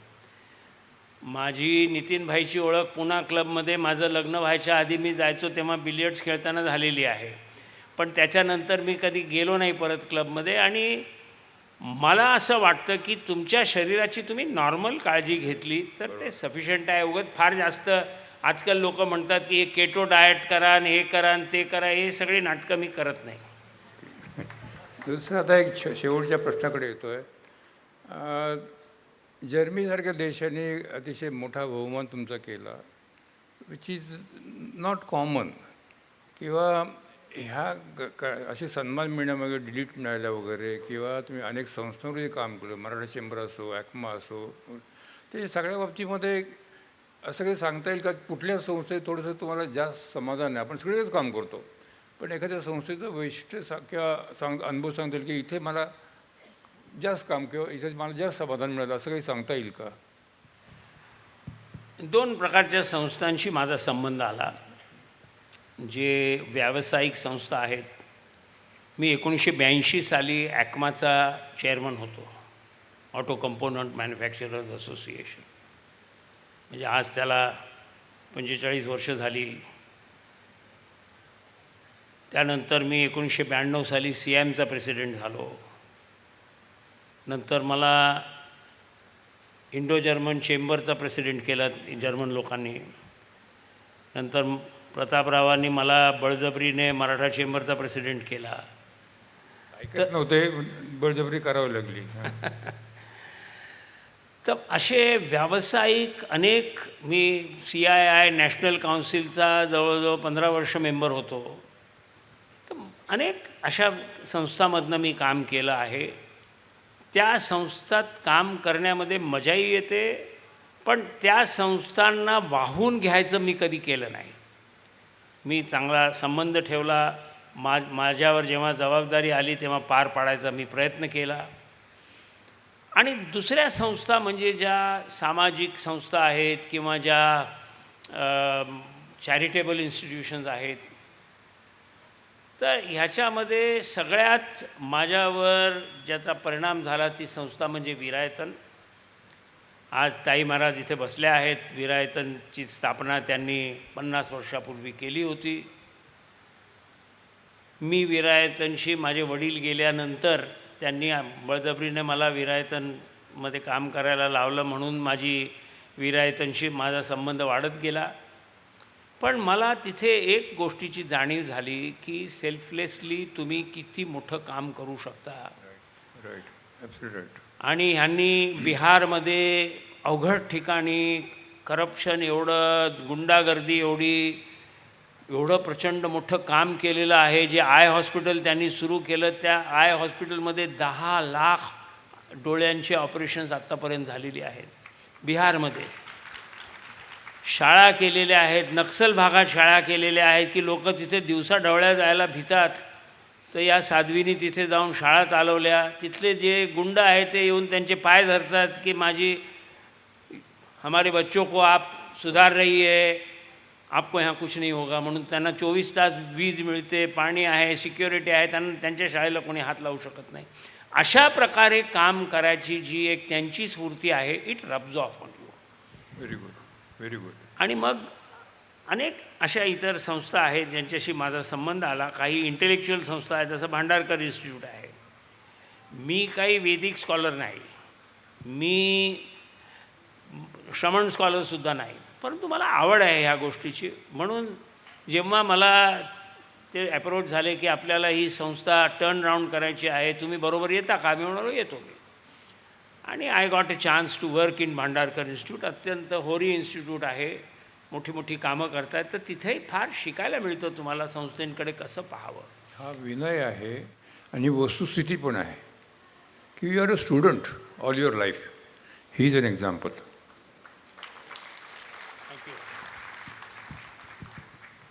पण माझ्या आयुष्यातला सगळ्यात जो एक महत्त्वाचा म्हणा किंवा मला फार आनंद झालेला असा जो प्रकार आहे, तो गेली 12-15 वर्ष त्याच्यामध्ये मी हळूहळू जसा जसा बिझनेसमधनं अलिप्त होत गेलो आणि 5-6 वर्षापूर्वी मी पूर्णपणे अलिप्त झालो. त्या काळामध्ये आचार्य चंदनाजी महाराजांनी मला कल्पना दिली की आपल्याला एक म्युझियम बनवायचं आहे. तर ते म्युझियम कसं असावं, कुठे असावं, याच्या बाबतीत बऱ्याच वादविवाद झाला. पालिताणाला करायचं का, कुठे करायचं. आम्ही जाऊन आलो, पाहून आलो. मला काही पालिताना पटलं नाही. म्हटलं तिथे कोणीही म्युझियम पाहायला आपल्याकडनं काही शिकायला तयार नाही. जे येत आहेत ते आपल्याला शिकवायला पाहतील, म्हणून तिथं न जाता आपण पुण्यात करू. पुण्याजवळ मुंबई पुण्याच्यामध्ये ते कसं असावं, काय असावं. मग त्याच्यावर काही मित्र बरोबर आले आणि ज्यांनी मला गायडन्स दिला. आणि मग त्या म्युझियमची एकंदरीत ब्रॉड कल्पना निर्माण झाली की कसं असावं म्युझियम. आणि त्याचे 4 भाग कसे असावेत की एक फिलॉसॉफी आहे, एक एव्होल्युशन, हिस्ट्री आहे. आपल्या देशाची जी मूल्यांची जडणघडण झालेली आहे, मी अत्यंत नम्रपणे नेहमी म्हणतो की ही सगळी मूल्य जी आहेत ही श्रमण परंपरेतनं आलेली आहे. आणि मला दलाई लामांचं एक वाक्य मला फार आवडलं. एक 7-8 वर्षापूर्वी मी मुंबईला दलाई लामांना भेटलो.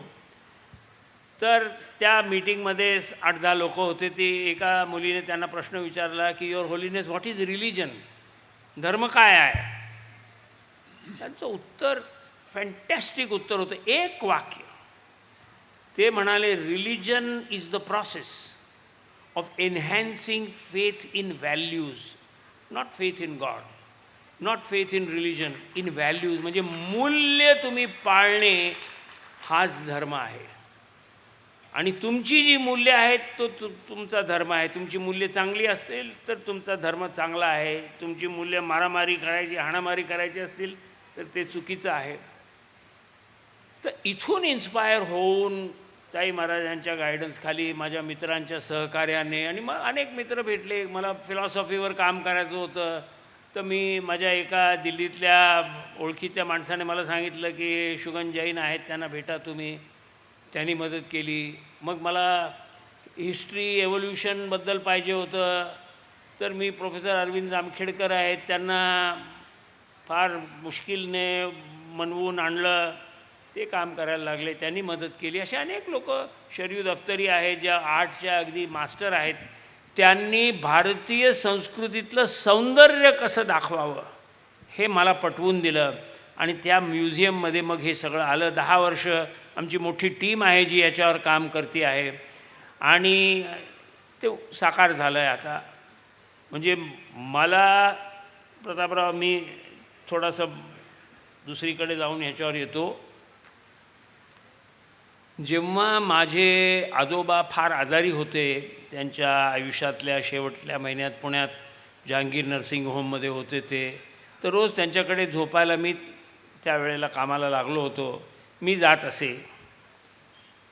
तर 8 वाजता सगळ्यांना ते बाहेर काढायचे. ते आमच्या एक नर्स होती त्यांची, ती जो जाओ जाओ जाओ सोने का टाईम हो गया. फक्त मी आणि आजोबा ते 10 वाजता झोपायचे ते. परंतु 2-1 तास मला त्यांच्याशी खूप गप्पा मारायला मिळाल्या आणि खूप शिकायला मिळालं मला. नंतर माझे वडील जेव्हा आजारी होते तेव्हा मी त्यांना प्रश्न विचारला. ते हॉस्पिटल बेडवर होते. मी त्यांना म्हणालो, बाबा तुम्ही एवढं काम केलं, you are a freedom fighter, तुम्ही निधड्या छातीने तरुण वयात हे सगळं केलं.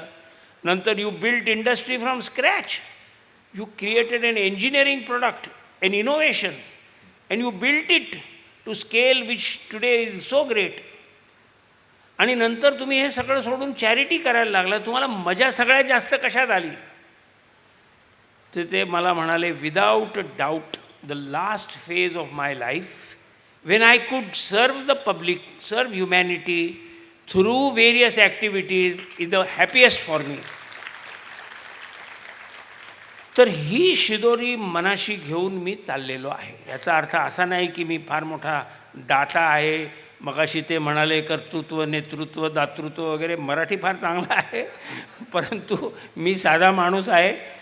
ही दिशा समजून चालायचा प्रयत्न करतो आहे. थँक्यू अभय. मला असं वाटतं गेली तासभर आपण बोलतो आहोत, आणखी 4 तास बोलता येईल, पण वेळेची मर्यादा ध्यानात घ्यायला पाहिजेत. आणि आमच्या दोघांच्या मुलाखतीतून, संवादातून तुम्हाला काहीतरी मिळालं असेल, ही संध्याकाळ चांगली गेली असं मी तुम्हाला सगळ्यांना वाटलं, तर आमचं बोलण्याचं सार्थक झालं असं मी मानेन. संयोजकांनी जी आम्हा दोघांना ही संधी दिली, आमच्या दोघांवर विश्वास टाकला, त्याच्यावर त्यांच्याबद्दलही त्यांचेही आभार, आपल्या सर्वांचे आभार. आणि मी इथं थांबतो. धन्यवाद.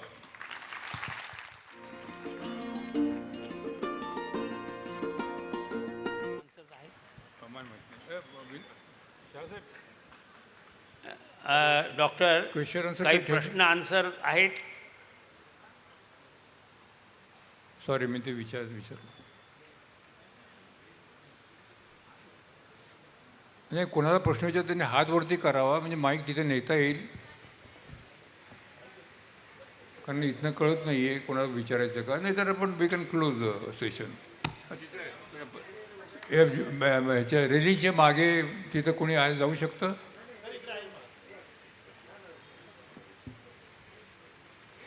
त्यांना एक माईक द्या. हो, हा माईक त्यांना द्या. सर नमस्कार. तुमचा जीवन प्रवास खूपच सगळ्यांना प्रोत्साहित करणारा प्रेरणा देणारा आहे. मी दीपक शहा, तळेगाव. तर हे अभय प्रभावना ही जी संकल्पना तुमच्या मनात आली आणि गेली 10-15 वर्ष करोडो रुपये तुम्ही खर्च केले. 600 कोटी. हां 600 कोटी स्वतःचे स्वतःचे पूर्ण 100%. उद्दिष्ट काय? अभय प्रभावना उभं करायचं उद्दिष्ट काय? उद्दिष्ट काय? थँक्यू दीपकभाई. फार उचित प्रश्न तुम्ही विचारला. अभय प्रभावना हे नॉलेज सेंटर आहे. त्याला म्युझियम आपण म्हणतो कारण ते सोपं आहे. नॉलेज सेंटर म्हटलं म्हणजे काय भानगड आहे असं लोकांना वाटतं. हे बनवण्यामागे उद्दिष्ट असं आहे की आजची जी तरुण पिढी आहे त्या तरुण पिढीला आपल्या विक्षिप्त शिक्षण संस्थेतनं भारतीय संस्कार मिळत नाहीत. गेल्या 40-50 वर्षामध्ये सोशलिस्ट लोकांनी आपल्या देशाचं वाटोळं जे केलं त्याच्यात शिक्षणाचं सगळ्यात मोठं वाटोळं केलं आणि त्यामुळे लोकांना आपण भारतीय आहोत, भारतामधला प्रत्येक व्यक्ती तो जैन आहे का बुद्धिस्ट आहे का शीख आहे तो हिंदूच आहे. वेदिक नेसेसरीली नाही पण हिंदू आहे. आपली संस्कृती सगळ्यांची एक आहे पण ही लोकांना गोष्ट सहजासहजी कळत नाही. तर कशामुळे आपली संस्कृती आहे, आपली मूल्य काय? आता साधी गोष्ट आहे की देर आर कॉन्सेप्ट्स लाईक आत्मा, कर्म. जर या इथे मी प्रश्न विचारला की प्रत्येकाने एक 4 लाईनमध्ये आत्मा किंवा कर्मवर काय आहे ते सांगावं तर 400 वेगळी उत्तरं मिळतील. पण ते लोकांच्यापर्यंत पोचवून तरुणांना समजावून सांगणं महत्त्वाचं आहे. नंतर आपल्या मूल्यांचा उगम काय, कोण मोठे लोक होते ज्यांनी ह्याच्यामध्ये कॉन्ट्रीब्युशन केलेलं आहे, काय साम्राज्य होती, कशी मंदिरं आहेत, काय आपल्या सामाजिक प्रथा आहेत, हे तुम्हाला कोणी सांगत नाही. जैन धर्म आणि बुद्धिस्ट धर्म हे 2 धर्म असे आहेत की ज्याच्यामध्ये जे साधू साध्वी आहेत ते लोकांच्या बरोबर ज्ञानसंवाद करतात. बाकी आपल्या भारतीय परंपरेमध्ये, वैदिक परंपरेमध्ये तुम्ही देवळात गेला तर तुम्हाला पुजारी काही सांगत नाही, तुम्ही भजन करा, ठीक आहे, आपल्या जागी व्यवस्थित आहे. परंतु जी मूल्य आहेत त्या मूल्यांची तुमची तोंड ओळख कोणी करून देत नाही. आणि जैन आणि बुद्धिस्ट परंपरेमध्ये सुद्धा आता याच्या बाबतीत फार कमतरता आलेली आहे. बुद्धिस्ट परंपरा भारतातनं उच्चाटन झालेलं आहे. अख्खा भारत जवळजवळ 60% बुद्धिस्ट. इसवी सन 1000 साली म्हणजे आजपासून 1000 वर्षापूर्वी 60% ऑफ इंडिया वॉज बुद्धिस्ट. आणि त्या बुद्धिस्ट धर्माचं इथनं फार डिस्ट्रक्शन झालेलं आहे. त्यावेळेला मोठ्या प्रमाणात जैन धर्म होता. आज तुम्ही दक्षिणेत जा, उत्तरेत जा, सगळीकडे जैन बुद्धिस्ट इतिहास खुणा आहेत, मंदिरं आहेत. तर ही प्रथा गेल्यानंतर कम्युनिकेशन भक्ती मार्गातून जे संत झाले त्यांनी केलं. परंतु त्याचा फरक असा आहे की ते तुम्हाला मूल्य जे आहेत ते सांगत नाहीत. ते तुम्हाला ते एखाद्या व्यक्तीला अटॅच करून सांगतात. म्हणजे भगवान श्रीकृष्ण असे होते म्हणून असं असणं चांगलं आहे, त्यांचे हे गुण होते म्हणून ही मूल्य आहेत, भगवान राम असे होते म्हणून ती मूल्य आहेत. जैन आणि बुद्धिस्ट धर्मामध्ये मूल्य म्हणून शिकवतात.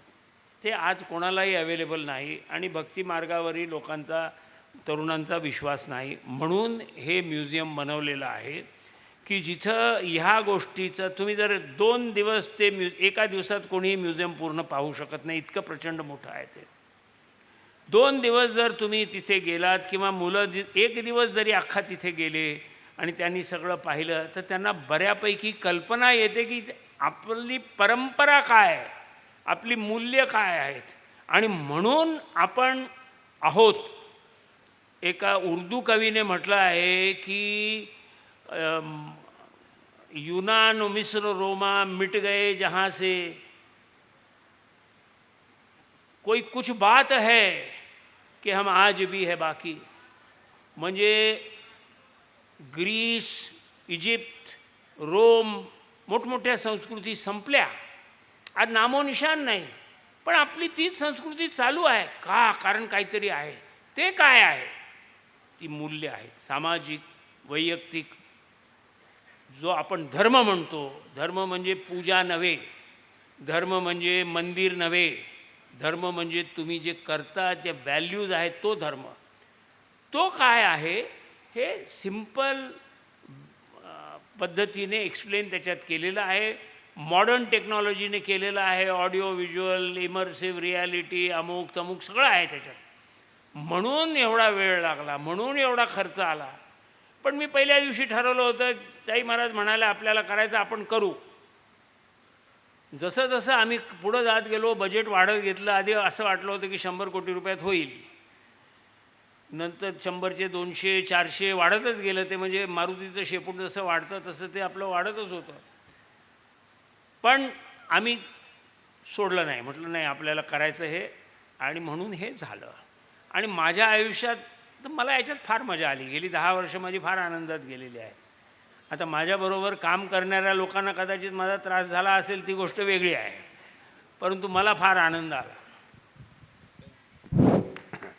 माझं नाव अशोक गुप्ते. माझा प्रश्न नाही आहे, मला थोडी माहिती पाहिजे आबासाहेब.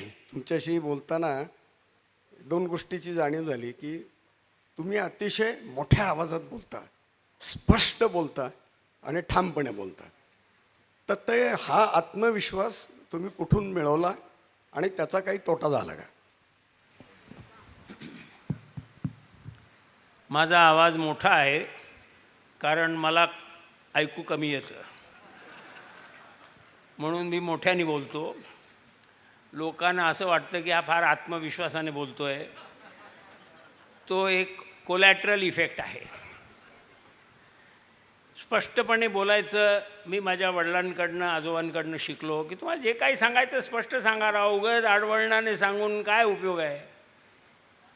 पुण्यामध्ये ते एक सभा जनता सरकारच्या वेळेला झाली होती. एक मिनिस्टर होते, मिनिस्टर फॉर कॉमर्स, माझ्या वडिलांनाच ते प्रिसाईड करत होते सभेवर. तर ते मिनिस्टर फॉर कॉमर्स सोशलिस्ट होते. सगळे व्यापारी बसले होते. तर त्यांनी व्यापाऱ्यांना ठणकावून सांगितलं की व्यापारी चोर आहेत, व्यापारी असं आहेत, व्यापारी तसे आहेत, ब्लॅक मार्केट करता, काळा पैसा येतो.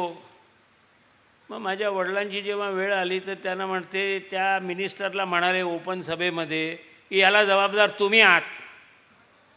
तुम्ही आहात कारण की तुम्हाला पैसे लागतात इलेक्शन करता आणि तुम्ही व्यापाऱ्यांच्याकडनं ते वसूल करता. मग तुम्ही त्यांना काय ब्लेम करताय, तुम्ही सुधरा. आता असं सांगणं हे मी पाहिलेलं आहे. ते म्हणाले असं. माझे मामा होते उत्तम शेठ पोकर्णा, त्यांच्यावर वसंतराव नाईक भयंकर उखडले एका सभेमध्ये की व्यापारी हे जे काही करतात ते बरोबर नाही, होर्डिंग आहे, हे आहे, ते आहे, तर मी पाहून घेईन तुम्हाला. माझे मामा त्यांना म्हणाले, अहो तुम्ही मिनिस्टर आहात, तुम्ही आज आहात उद्या नसणार. आमच्या पेढ्या ज्या आहेत, व्यापारी पेढ्या शेकडो वर्षापासून आहेत. तुम्ही काय सांगता आम्हाला? आम्हाला कळतो व्यापार, आम्हाला कळतं की काय चांगलं आहे आणि काय वाईट आहे. जर परिस्थिती बरोबर असेल तर आम्ही चांगलं काम करतो. ही उदाहरणं आहेत आणि आमच्या घराण्यातली उदाहरणं आहेत. म्हणून मला त्या बाबतीत कधी संकोच वाटला नाही. मी कोणालाही ओपनली शिवीगाळ करत नाही, पण मी सगळ्यांना ठणकावून सांगतो जे काही सांगण्यासारखं आहे.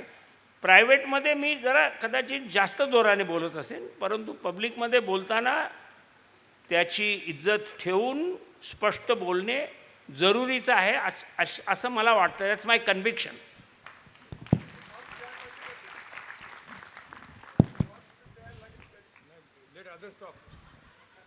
सर, मी डॉक्टर पाटील डी.वाय. पाटील प्रतिष्ठान एज्युकेशनल इन्स्टिट्यूशन, इथे बरेच विद्यार्थी आहेत की जे आपल्याला ऐकत आहेत आणि आपला जीवनशैली बघितल्यानंतर अतिशय उत्कृष्ट आणि धडाडीची अशी आपली जीवनशैली आहे.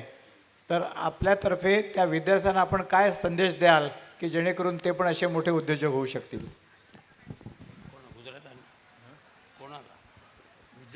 विद्यार्थी आहेत सर, बऱ्याच संस्थांचे विद्यार्थी इथे आलेले आहेत, त्यांना आपण काय संदेश द्याल? बरं, I will try to say it. माझ्या मते विद्यार्थ्यांना 3 गोष्टी अत्यंत महत्त्वाच्या आहेत.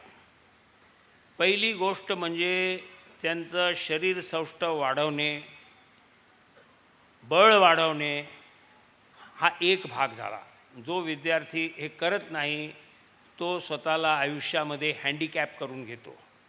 तर खेळायला पाहिजे, शरीर चांगलं व्हायला पाहिजे, एनर्जी यायला पाहिजे, हा एक भाग झाला. दुसरा भाग आहे तो अभ्यास. आजकाल तांत्रिक विषय जास्त डेव्हलप होत आहेत, नवीन तंत्रज्ञान येतं आहे, त्याचं शिक्षण घेणं जरुरी आहे. ते झाल्याशिवाय या आधुनिक जगामध्ये आपल्याला सक्सेसफुल होता येत नाही. आणि तिसरी गोष्ट जी कोणीही सहसा सिलेबसमध्ये दाखवत नाही किंवा बोलत नाही, समाजाने बोलायला पाहिजे परंतु समाज बुजतो हे बोलायला. कारण आपल्या देशामध्ये तुम्ही धार्मिक आहात म्हणजे तुम्ही मूर्ख आहात असा एक प्रघात सोशलिस्ट लोकांनी आणलेला आहे. माझं असं म्हणणं आहे की आपली जी मूल्य आहेत, जीवनमूल्य, भारतीय परंपरेची आवर सिव्हिलायझेशनल व्हॅल्यूज जी आपल्याला महावीरांनी दिली, बुद्धांनी दिली, ऋषभदेवांनी दिली, गुरु नानकांनी दिली आणि भगवान श्रीराम किंवा श्रीकृष्णाच्या आयुष्यामधनं जी आपण शिकतो ती मूल्य काय आहेत हे समजून घेणं अत्यंत गरजेचं आहे. आपली शिक्षण पद्धती त्या बाबतीत कम्प्लिटली लंगडी आहे.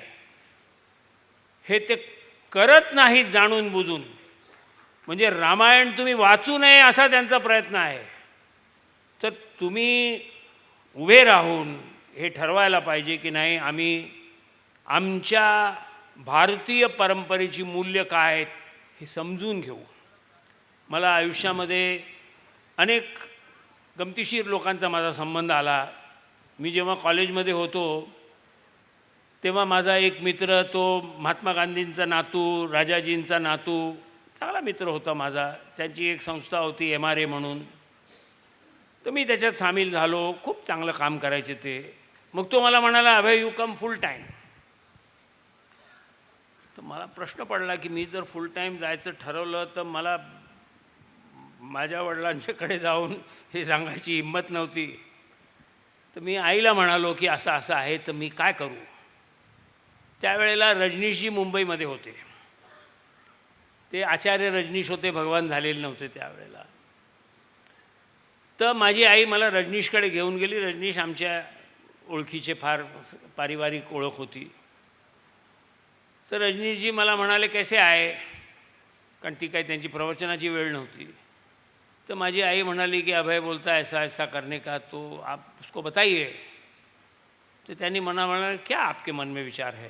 तुम्ही त्यांना म्हणालो असं असं करायचं आहे. 5 मिनटं त्याने ऐकून घेतलं. मग ते म्हणाले की अभय तुम बुढे हो गए. मला फार राग आला की 22 वर्षाचा तरुण तगडा माणूस आणि मला म्हणतो तू म्हातारा झाला म्हणून. तो म्हणाला ऐसे कैसे कह सकते आप. ते म्हणाले जिस भी व्यक्ति ने कोई भी चीज़ बिना समझे बिना परखे एक्सेप्ट कर ली वो बूढ़ा हो गया. म्हणून तू म्हातारा झालास, विचार कर. मग मी घरी गेलो.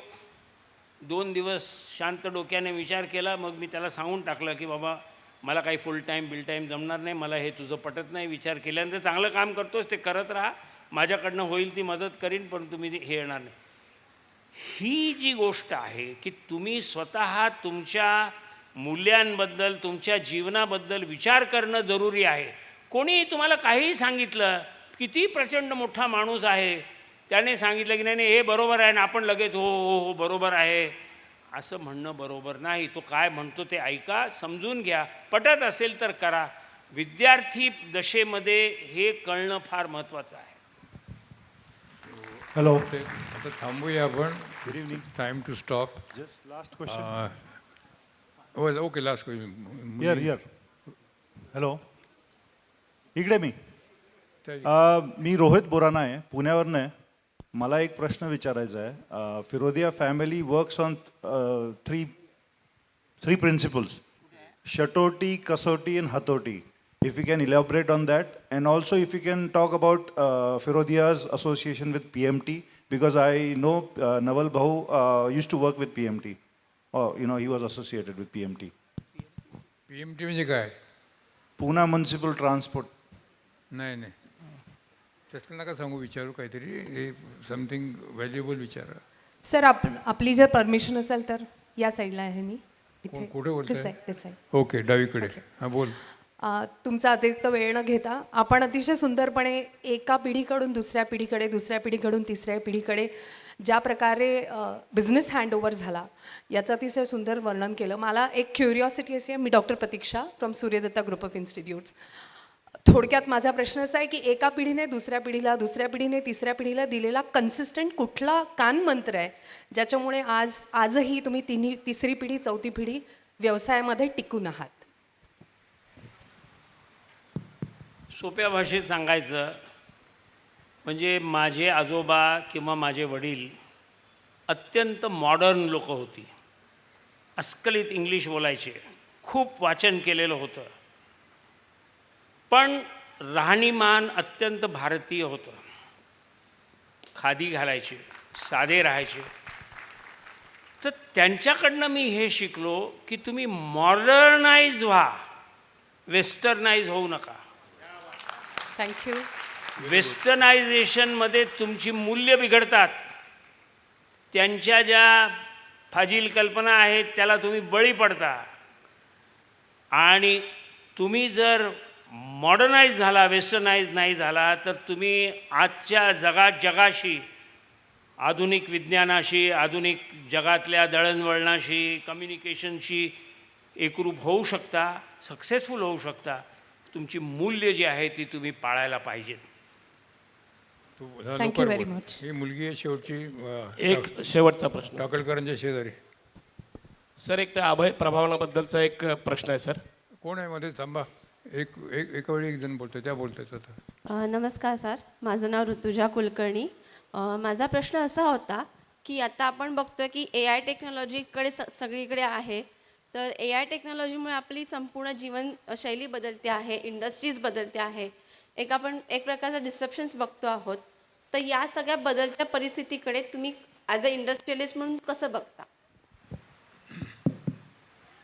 आर्टिफिशियल इंटेलिजन्स हे येतं आहे, पण एक गोष्ट लक्षात ठेवा, जगामध्ये इंटेलिजन्सची कमी नाही.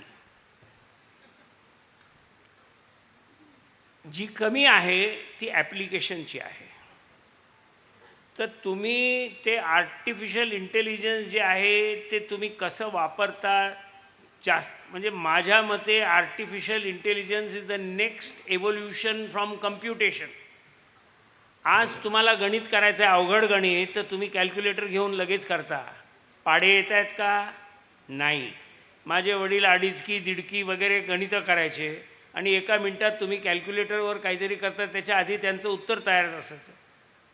तर artificial intelligence is going to enable you to do many things which are difficult to do in the normal course, but don't become a victim of it. Use it for good productive use. It's not going to be easy. There is going to be a challenge. There is no easy answer.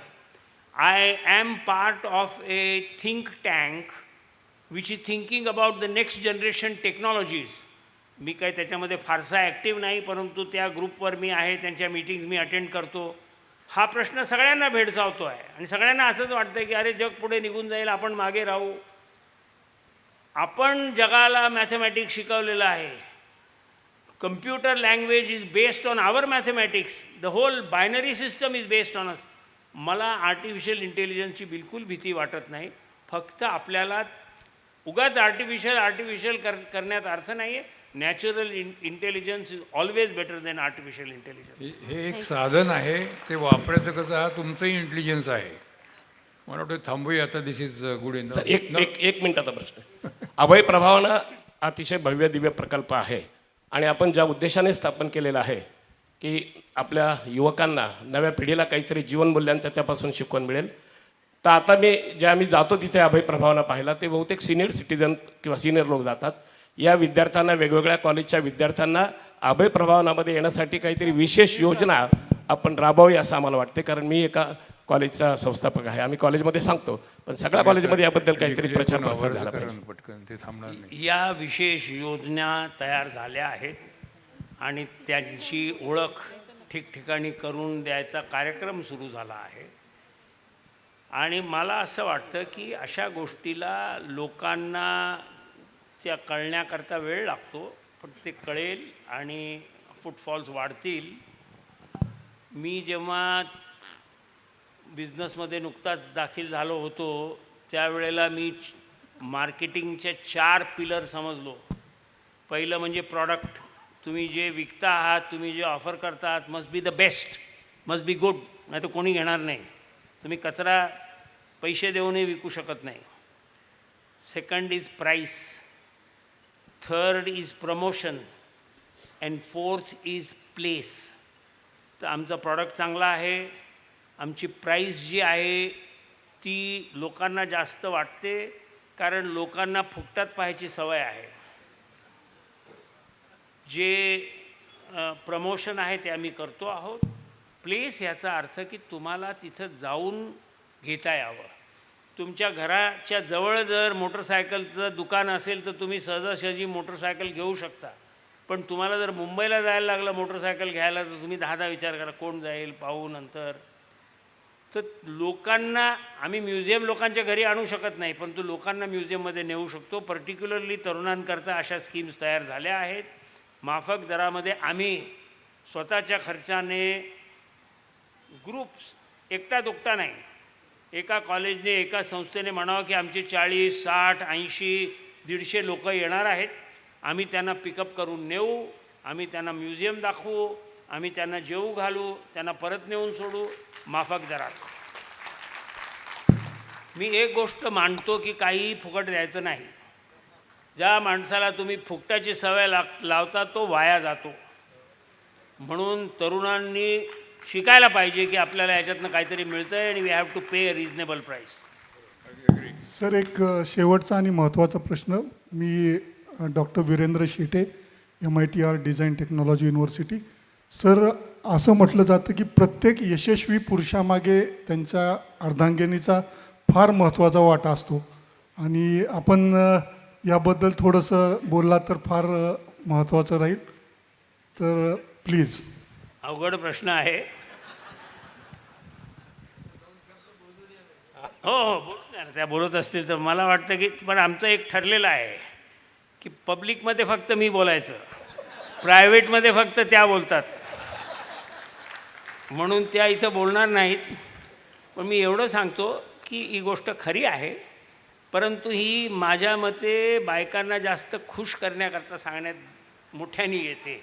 खरी आहे ही गोष्ट, याच्या पलीकडे explain करण्यात अर्थ नाही. Thank you so much.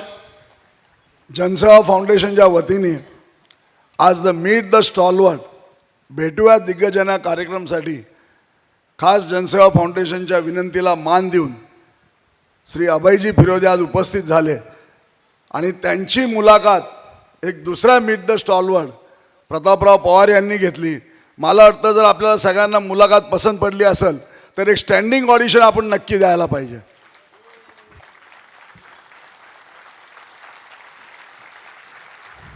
Thank you so much. आजच्या कार्यक्रमाचे अध्यक्ष माननीय श्री नितीनभाई देसाई, त्याचप्रमाणे आजच्या कार्यक्रमाचे मेंटर श्री रघुनाथजी माशालकर, जनसेवा फाउंडेशनच्या अध्यक्ष आमचे डॉक्टर विनोद शाह, मीना शाह, ताई महाराज, उपस्थित सर्व बंधू भगिनींनो, बऱ्याच कॉलेजमधून आलेले विद्यार्थींनो, गणेश कला क्रीडा मंदिर, त्याचप्रमाणे मीडिया, या सगळ्यांनी हा कार्यक्रमामध्ये खूप मोठा सहभाग दिला आहे. त्याबद्दल सर्वांचे मी जनसेवा फाउंडेशन वतीने आभार मानतो, आणि परत पुन्हा भेटूया पुढच्या भेटूया दिग्गजांना. धन्यवाद. जय हिंद, जय महाराष्ट्र, जय जिनेंद्र.